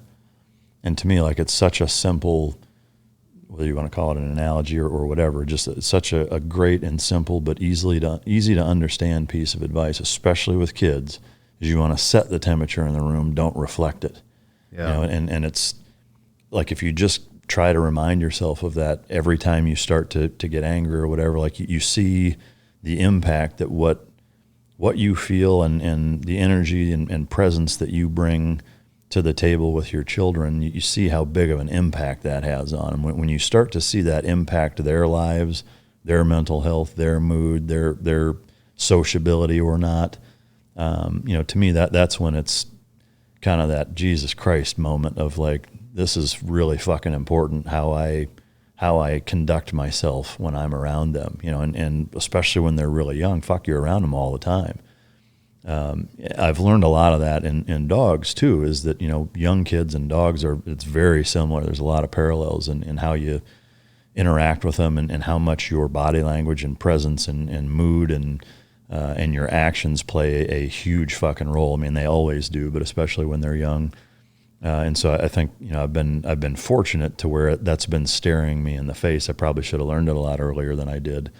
But yeah, it for me, at least in my path of fatherhood, that's been unquestionably the biggest contributing factor for me of understanding that, being able to compartmentalize problems. I had Dan Cirillo on just a little while ago, who actually lives in your neck of the woods, and is big into those trips as well, and has been a few times himself. But one of the things that I'm stealing from him, or have stolen from him, is that before he goes into his office environment every morning, he's got this little mantra, but one of the things that he says is, my problems are not their problems, which I think is another really, really simple but super effective mentality to carry with you, is that, my issues that I'm having with how I feel about politics, or even an argument that you get in with your spouse, or, stress from whatever business, things that take place that kind of kick you in the nuts sometimes, those aren't your kids' problems. For that matter, they're nobody else's problems. So don't let those become somebody else's problems, and I think that's super helpful too. But I've known a lot of guys now that have gone on those trips, and every single one of them says the same thing, that it was life-changing, and it really hit the reset button for them, and it was super, super powerful and emotional. I am curious the process of where you kind of had that, like, reliving things when you were young, and was that a big component for you, or? It's yes and no. It's like one of the hardest things in the world is to describe a psychedelic trip. But are you thinking about doing it at all? I mean, not really. But yeah, I'm not opposed to it. I guess, a couple of people that have done it have all said, like, don't do it for the sake of doing it. Do it if you feel like if you need to do it, or if the people who know you well enough to be honest with you, and you trust their opinion of, if they think, dude, you need to do something, like you're in a bad fucking spot. Like, if everybody that I, interact with day to day was telling me that, then I for sure would. The risk of sounding fucking arrogant, I don't feel like I need to, but, yeah. But again, I'm not opposed to it, but man, I hope you do. Yeah. Just being honest. You got to get Marcus and Amber Capone on here. Yeah. But as far as the trip, I think it works different on different people. I don't know if you read any of the science on it at all. Yeah, a fair bit, and just from having a number of people on that have talked about their experiences with it, I'm fairly familiar with it. But so basically, how the ibogaine works is, or a lot of these psychedelics is, the default mode network. It's neurons being passed from the front in the rear lobe in your brain, and they more and more neurons are doing that the older we get, and that's kind of like your ego and all that stuff, and you get set in your way of thinking, and well, this basically interrupts that, and which forces the neurons to go through all these different pathways in your brain that we used to use that we don't use anymore, because we get set in our ways, and I'm sure our brain's just like everything else. It winds up getting lazy. But for me, I was a control freak. I had to control everything. excuse me, if I couldn't control it, I didn't want any part of it, and a lot of this played into business. And so when I was in the middle of my trip or journey with the Ibogaine, I had like TV screens, look like just thousands of TV screens just in a rows going like this through my head. And I could see in my peripheral vision different things happening on all these different screens. They weren't TV screens, they were just like projections of different memories. But I was not reliving those memories. I could see, the projections of different points in my life, but if I tried to like dive into one, then all of them would disappear. So I kind of took that as trying to control, like, oh, I want to go in there and I want to relive that, or I want to control it, or I want to figure out more what the hell was going on. But it was everything from shit that happened in Iraq, shit that happened in Afghanistan, shit that happened when I was a kid, good times, bad times, sad times, Christmas, like vacations, present time, all just mixed into, there was no rhyme or reason. It wasn't in any specific order. It would be like, kind of like if you go in, nobody goes to Best Buy anymore, but remember when you go TV shopping? I still go to Best Buy. Yeah, there's 50 screens. Yeah. It would be like if you just took a different point in your life and put it on all 50 screens. Wow. You know what I mean? And you're glancing at those screens and you're like, oh, you recognize it, but if you try to dive in, they would all go away. You know what's really interesting? I've never even really thought about it, or much less mentioned it. There are times regularly for me where in my mind that happens, where there's this weird, and it's always like as I'm falling asleep or if I'm daydreaming. It's not like when I'm driving or fucking whatever, but where I relive hundreds, if not thousands, of very, very short memories that I have throughout my entire life that just flash through like a fucking Rolodex almost. Wow. It's really fucking weird. I've never even really thought about it until you brought that up, and now it's kind of clicked and made me want to mention it.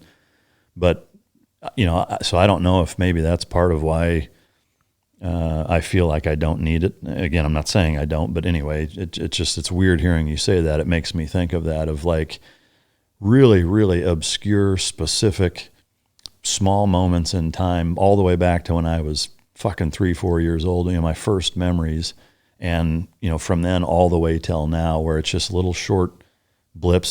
Some of them are big moments or big occasions. Some are completely fucking irrelevant, and they just flow through like a weird fucking kaleidoscope almost. It's fucking strange. Yeah.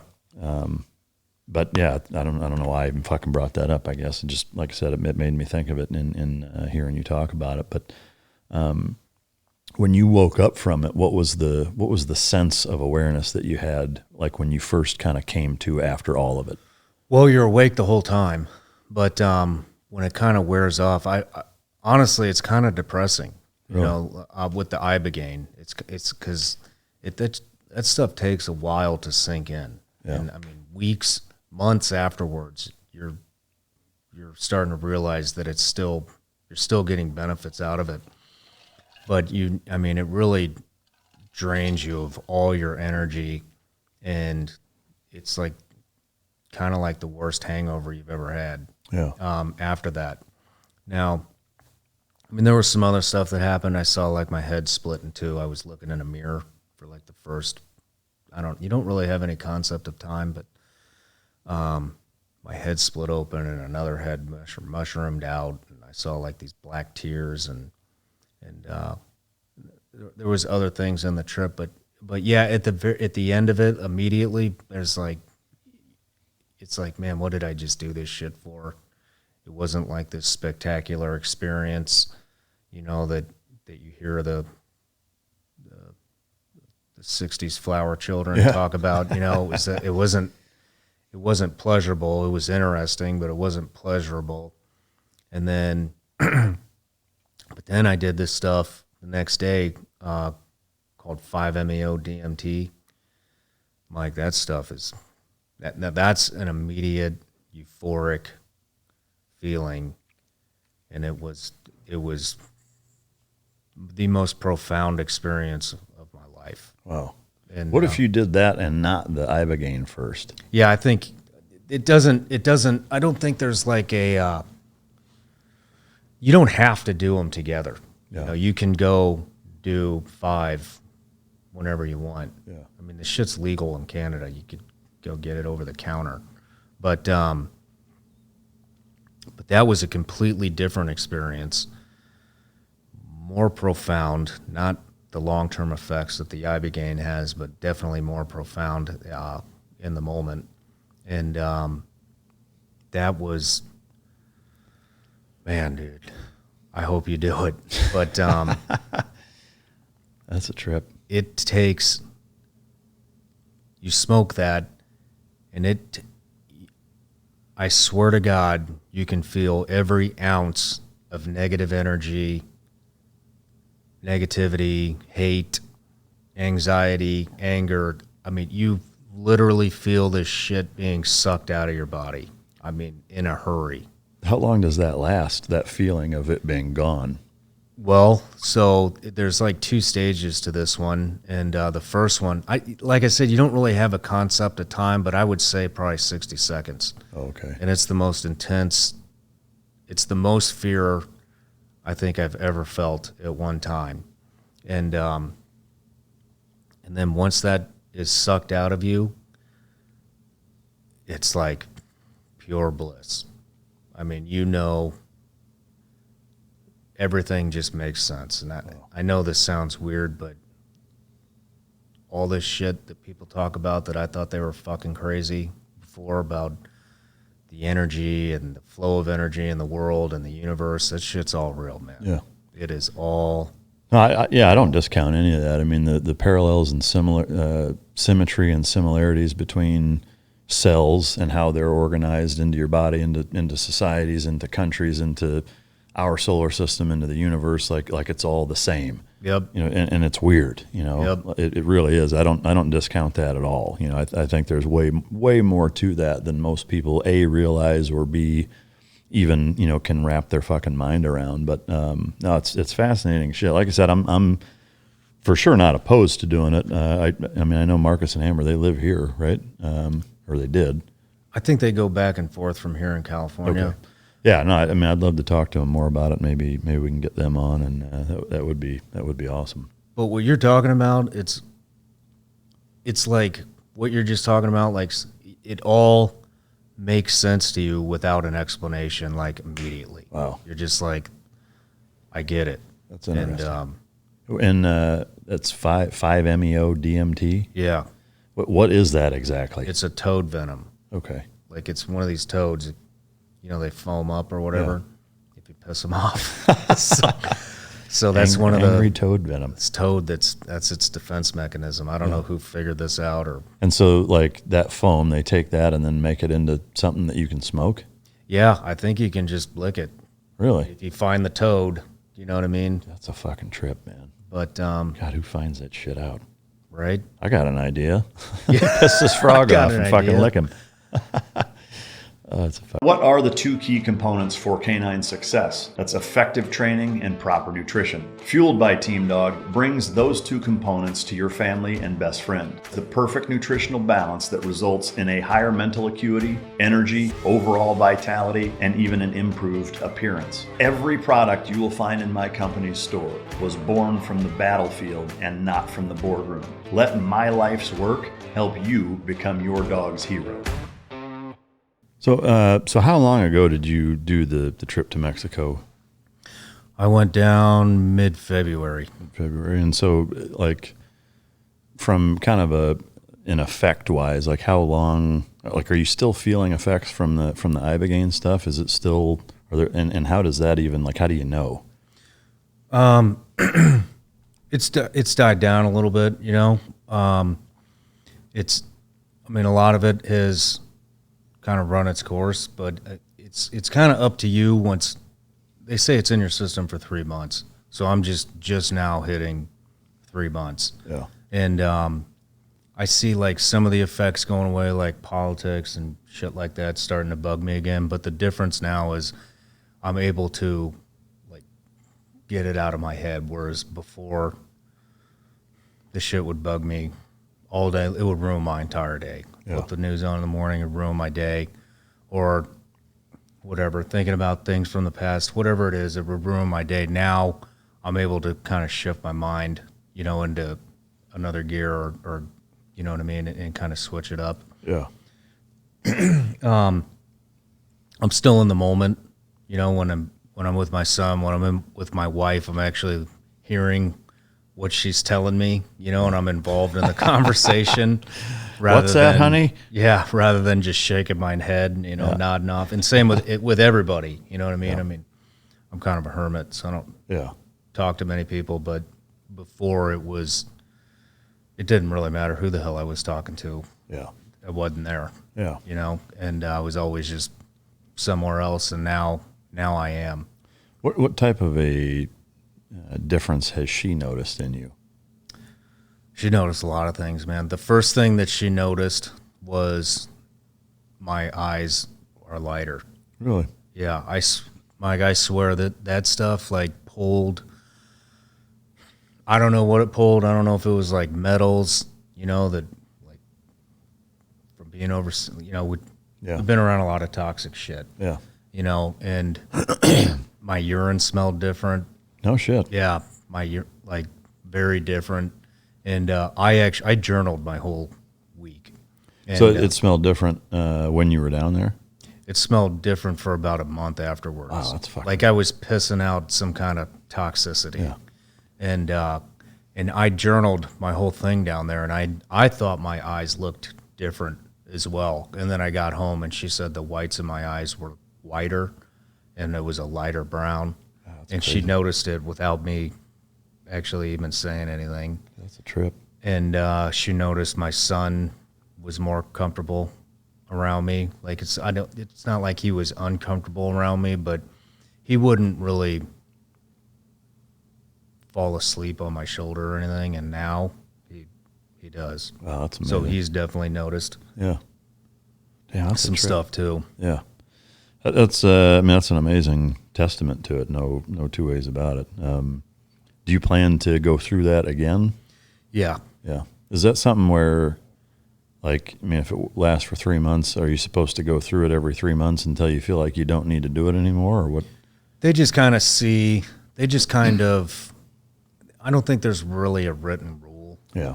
You know, and just because the effects, like the initial effects have worn off, it still has changed my life as a whole. Yeah. You know, like, so I don't think I need to go down right now. Yeah. I don't need to go down. Yeah. And it's not the kind of thing that you want to do again. Yeah. And, cause it does, Takes a toll. it hurts, Yeah. you know, going through, especially the Ibogaine. And, but I know I will do it eventually. I would like my wife to do it with me. Yeah. And I think that this shit is so healing, and I think it does such a good job it running its course that I've actually written a letter, and and it's that journal. I put it in an envelope, and then I'm going to give it to my son. Oh, that's cool. And any other kids that I have, so when shit gets going out of control, you know, or whatever, that brings you back to center. Yeah. It really does. Yeah, that's awesome. How has been becoming a dad been for you? That's awesome, man. Yeah. I knew I would like it. I had no idea I would like it this much. Yeah. You know, it's just every day is different. Seeing them grow, you know, part of it makes me sad, and it gets way worse. yeah, I'll bet, man. He's getting ready to crawl. He can't do it yet. It just looks like he's dry humping whatever he's on. But Just looks like his old man after a few beers. yeah, exactly. But I love it. I love it, man. That's good shit. Yeah, when they start crawling, that's when you kind of realize you're fucked too. Because like before, you can just set them down and you know they're not going anywhere. And then once they're mobile, you're like, motherfucker, it's like you're constantly worried about what they're going to get into, and then it never really slows down. That's what I keep hearing. Yeah, you're constantly like you're still worried about what the fuck they're going to get into. No, it's neat to see you go through that process. No doubt about it. So from the last time you were on my show to when I was on yours, and I guess since I was on there, you've done a number of really cool episodes. Do any of them stand out as being the hardest interview to do? Yeah. Back to actually, I wanted to kind of correct. You kind of put me on the spot there with people that have changed my mind on the podcast, and there's two that come to mind in particular. And we both interviewed one guy. One was Eddie Gallagher. When he came on the show, I'm going to be honest, I was going to roast him. And then I started doing my research, and because I don't have many friends left in the teams, but the ones that I do have, I had called, about him. Yeah. And everybody said the same thing. This guy's fucking guilty. He's a piece of shit. He fucked his team over, whatever, and he killed those people. And I just don't believe that, so listening to his story, and his wife and his son was there too, that he came on after hearing that, and they could have all the proof, they have the proof that they were lying on that totally changed my mind. That interview took a 180-degree turn from what it was supposed to be. Wow. And a lot of the community fucking hates me for it. I don't give a shit that I'm saying it. Yeah. There's it caused a lot of turmoil within the community, and they fucking hate me for it. And I don't care. Shit. Yeah. Huh. And then the other one, also right along those same lines, was I interviewed the Blackwater guys that were in the Nassau Square incident. Yeah, I remember that. They got pardoned from Trump, that the Obama administration sent to prison. And I was over there. I was still serving. Actually, I think I was contracting by the time that happened, and I just assumed those guys were guilty because the media. I mean, and I had seen things. I run into several Blackwater contractors when I was in Iraq with the SEAL teams, and I was like, yeah, I could see that happening. I could see it happening, but damn, Mike, I started researching that, and Gina Keating, a liberal investigative journalist, is the one that really cracked open that and really investigated that. And she's actually, a major reason those guys got pardoned. Oh. And digging through her research and talking to her, I talked to Evan Liberty's attorney. And that is another one. I thought I was going to go in there, and I was like, this is going to be a good interview no matter what, even if they are dirtbags. They're not fucking dirtbags, dude. Those guys got railroaded. They didn't have a chance in hell of winning. And that's another interview. I didn't really change my mind interview. That was the research process. I was like, holy shit, these guys got fucked over. These are good people. Yeah. They got fucked over by the U.S. government. And so on the same lines, both of those interviews were hard on me as an American and as a former member of the SEAL teams. Yeah. I'm not going to bullshit you. When I got finished with that Gallagher interview, I was fucking ashamed that I was ever a part of that community. Yeah. I could not believe it. Yeah. I was like, I can't fucking believe this shit happened to that guy. Yeah, no, I hear you 100%. I mean, there was a lot of shit that went on that, to me, like the oversimplification is, I think that it was a childish, let's get back at this guy, but then it went so far to where they couldn't turn back around without fucking themselves over and just went with it. Yeah. I mean, like, to me, that, like, again, it's, synopsizing it, almost doing it a misdeed and simplifying it to that degree, but I really do think that that's the gist of it. Is that you've got, subsequent generations of kids that, words are violence and, improper pronouns are punishable by fucking jail time, and and it's like it's such a skewed fucking perception of reality, but it's like I think they got in over their head and fucking just kept going because they're like, this snowball's too fucking big, we can't stop it now, and if we try, then we're gonna get fucked, and so let's just roll with it. Yeah, but agreed, it's a fucking huge black eye on the community, and it's just a fucking terrible situation for him and his family to have gone through that, man. It's fucking, I agree. It's embarrassing. It's disgusting. Yeah. It really is. Yeah. Have there been any interviews that you're just like, God damn, that fucking went like shit, that like just didn't go well? No, not really. There's initial thoughts where I was like, oh man, I fucked that one up. But then, it's in our nature to be really hard on ourselves, and they all turned out. I think they all turned out really good. Yeah. Is there anything that has surprised you about now doing this for a while and being successful with it that you weren't expecting, or that caught you totally off guard? Just as a whole? Yeah. Just in terms of doing it as a profession. I got to be honest. I can't even believe this is what I'm doing. I'm not like, I thought you had to be like a social butterfly to be doing these interviews and be great at talking to people. And I'm not the guy that was the pickup artist at the bar. Yeah. I don't, if I'm uninterested, I don't hold a good conversation. You know what I mean? I'm just, and so, I always listen a lot more than I talk, and that wound up being like a key component, to doing this. And so, just as a whole, I just can't believe this is what I do. Yeah. But I mean, it's awesome to hear, and I'm ecstatic for the success you've had. It couldn't happen to a better guy. And, I love the way that you interview. And I think that is the key, is that, there's whether you call it a knack or just an understanding of getting the fuck out of people's way and letting them tell their story. And a lot of people don't do that. Most people don't do that. And I think you just have a knack for it. And I love to see what you're doing and continuing to crush it.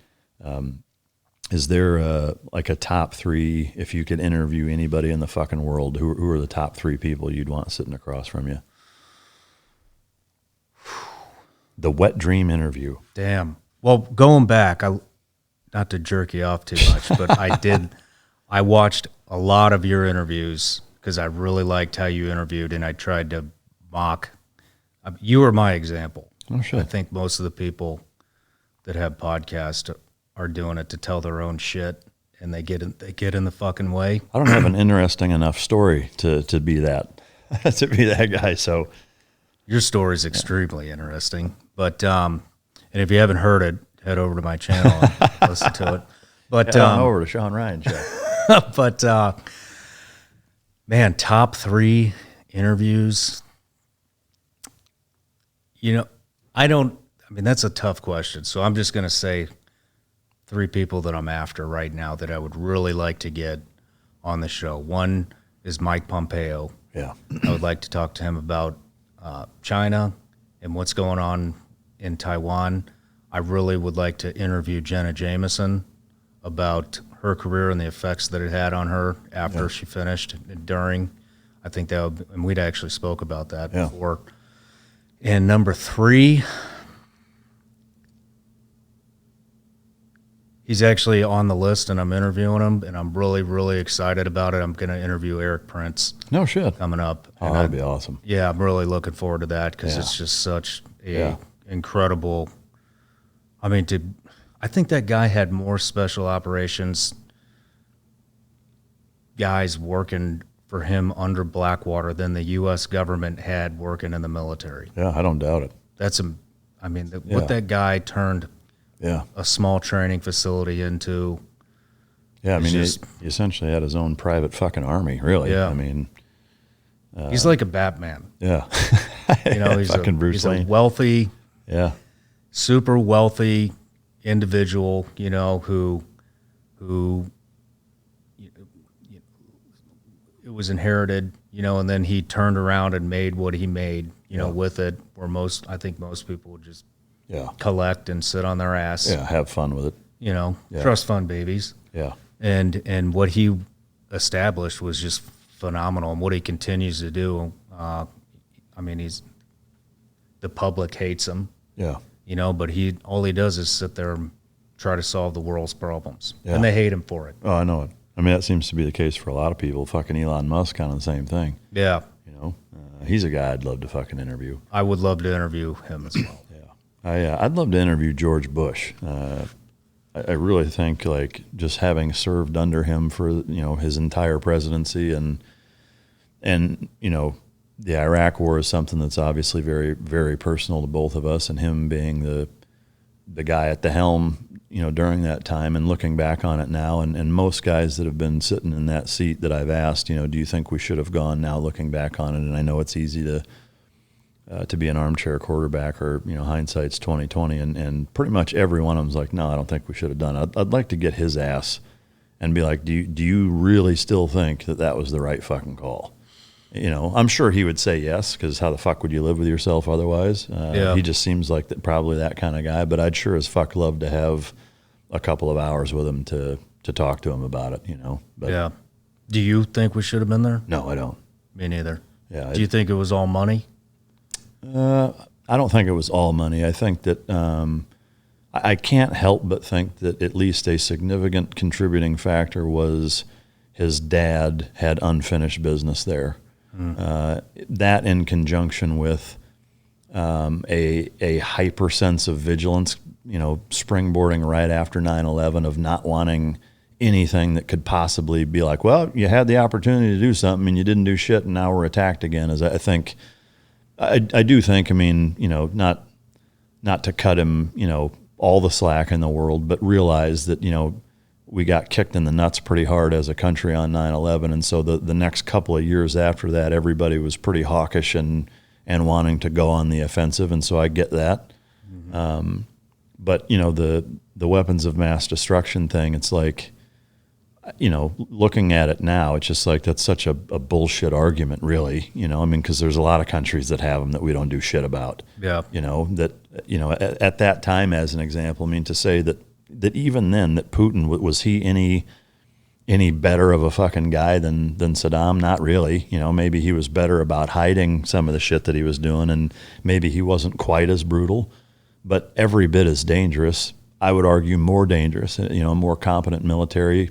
I think we're seeing, some of the effects in Ukraine of it being much more of a paper tiger than what a lot of people assumed his military was capable of. But the fact remains is that they have more nuclear weapons than we do.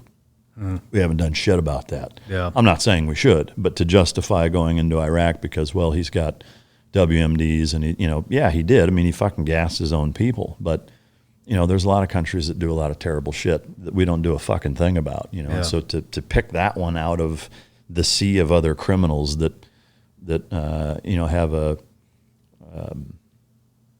ton of tyrannical fucking power that they wield nonstop over their people, I think it's just disingenuous to say that it was justified based on that. That's my take. What do you think?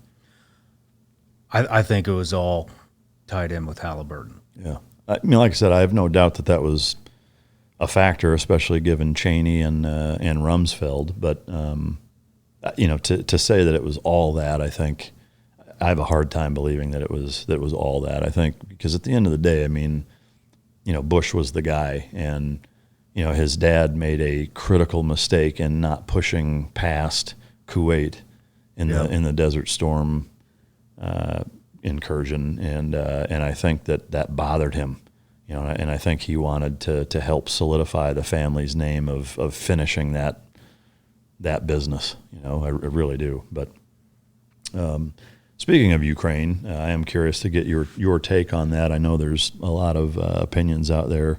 You had Mark Turner on, who's a buddy of mine. I'm curious, especially after that interview and seeing kind of what's taken place since then. Generally speaking, do you think we should have an involvement, or what are your thoughts on that as a whole? Man, that is a tough question.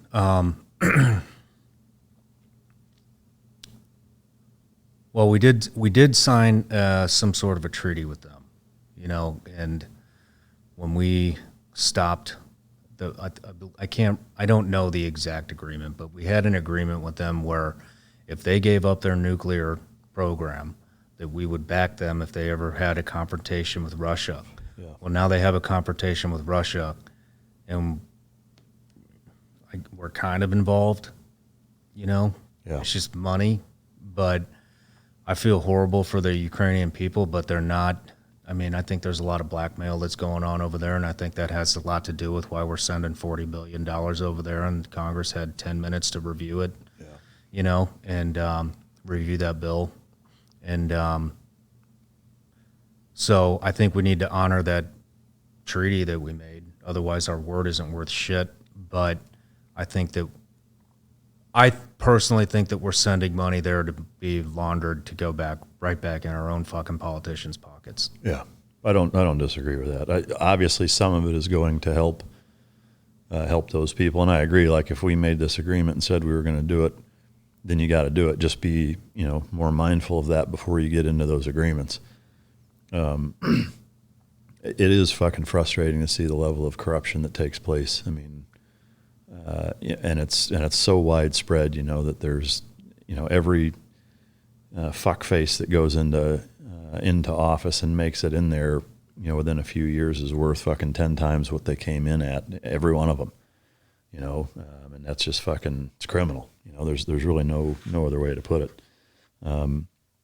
Do you think that we should have any actual military involvement in there? Like, would you condone or justify us sending actual troops in there? Is there a red line where if Russia did this, we have to fucking physically get involved and send our troops? Is there a red line for you as President Ryan?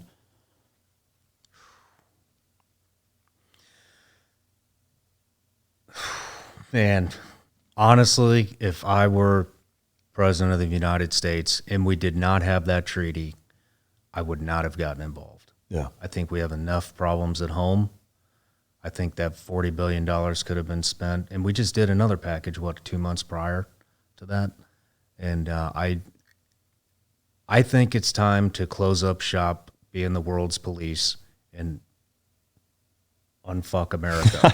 Amen. And and I think that's what I would concentrate on. I would concentrate on our borders and the homeless crisis going on, and the energy crisis, and inflation, and all the shit that's ripping us apart. Unifying our country again, if that's even possible. But so no, minus the treaty, I wouldn't have gone in. Yeah, I mean, what I'm about to say is, could be perceived as I don't know, not hypocritical, but controversial for sure. Is that you could make the same argument of any other country on the outside looking in when we went into Iraq the same way, honestly. We were there. I hate to say it, but that's the case.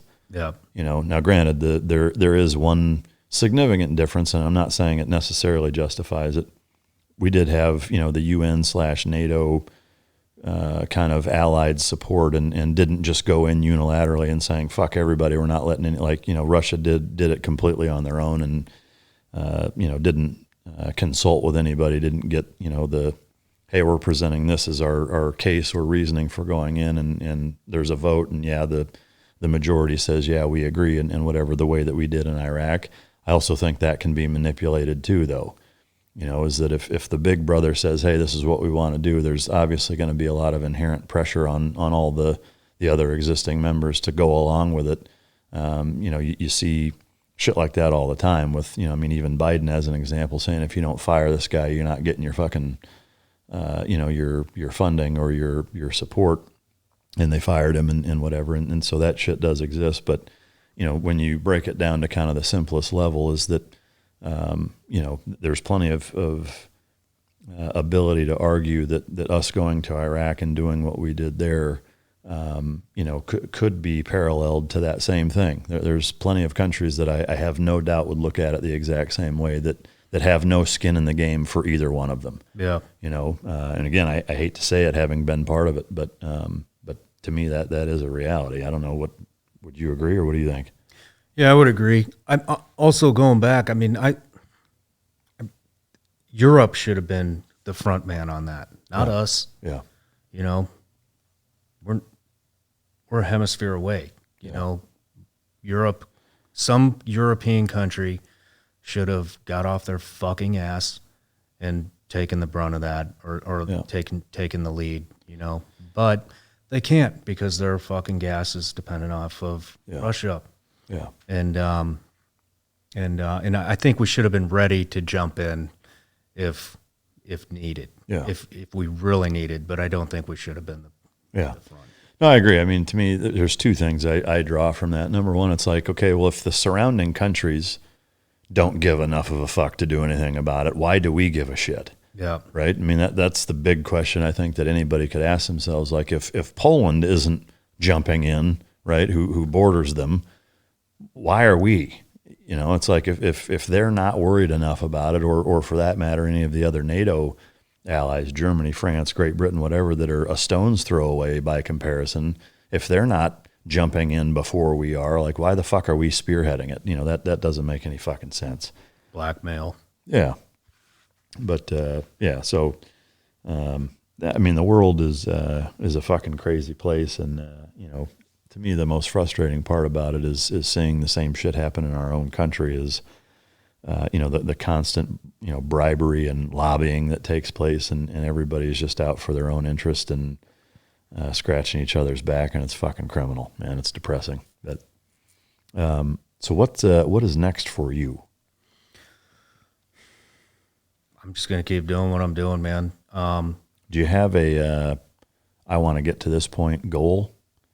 You want me to be honest? No, I want you to totally bullshit. I want to take the Rogan slot. Yeah? Yeah. That's what I want to do. Yeah. I really like what I'm doing. Bless you. Thanks. I really like what I'm doing. And I'm going through, you know, some growing pains, as we kind of talked about offline, because I'm broadening the channel. I mean, I started as a fucking gun tuber channel, if you can believe it, and moved into interviews, and it was all, you know, guys like us, special operations guys, and then I started throwing the cartels in, and now I'm going real broad. I'm honestly getting bored with the special operations stuff, you know, and as I know you can relate to that. And yeah, I think for us, it's just kind of all the same thing. It's not that, I mean, I love letting guys tell their story, and I think it's important, but I agree in that, like, I want to have other guests on and have shit that, you know, that is totally outside that wheelhouse, but is equally important, you know? Yeah. And I think it's crucial that well-roundedness takes place for all of us. Yeah.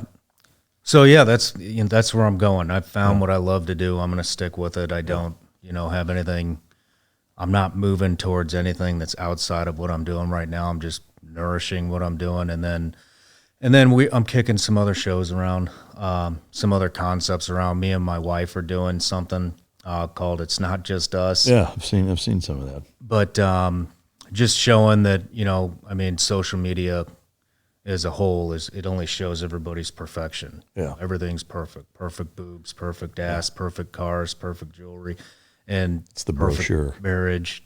You know, and we're showing, like, it's not all perfect. There's a lot of struggles behind the scenes. There's a lot of things we have to overcome. Yeah. And then another thing that I'm kicking around, and I don't want to mention any names yet, but I'm kicking around another idea, and I'm actually having a meeting with a woman next weekend who has a decent news presence and is well known of doing just like a weekly news dump. Because I don't know about you, but I don't, with running my business, and you're running, I lost count of how many businesses you're running, but I don't have time to keep spun up, and I don't trust the media anyways. Yeah. And so I'm trying to find somebody who can come on and do a weekly, maybe 30-minute, hey, this is what happened this week in the world.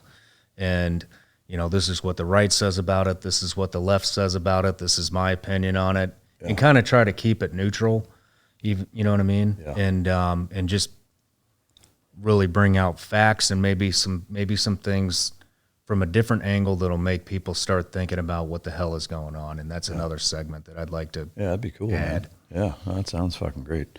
You mentioned that it's not just us with your wife and struggles. That made me curious about, is there a single thing that you and your wife don't see eye to eye on the most?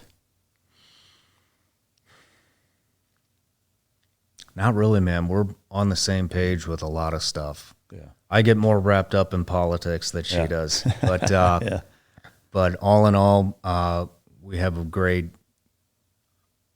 I think we probably have the best chemistry I've seen out of anybody that I know. Yeah, that's awesome. That's good shit. That's invaluable. It's tough to beat. You know? Yeah. She's a good woman. She said to tell you hi. Oh, I appreciate it. Yeah, I mean, the hospitality when I was there was I couldn't ask for a better experience. It was awesome. You guys just knocked it out of the park. So I appreciate it, and say hello back. Well, again, is there anything else you wanted to fucking chew the fat on? I think that about covers it. Yeah. Again, I want to thank you for coming on the show.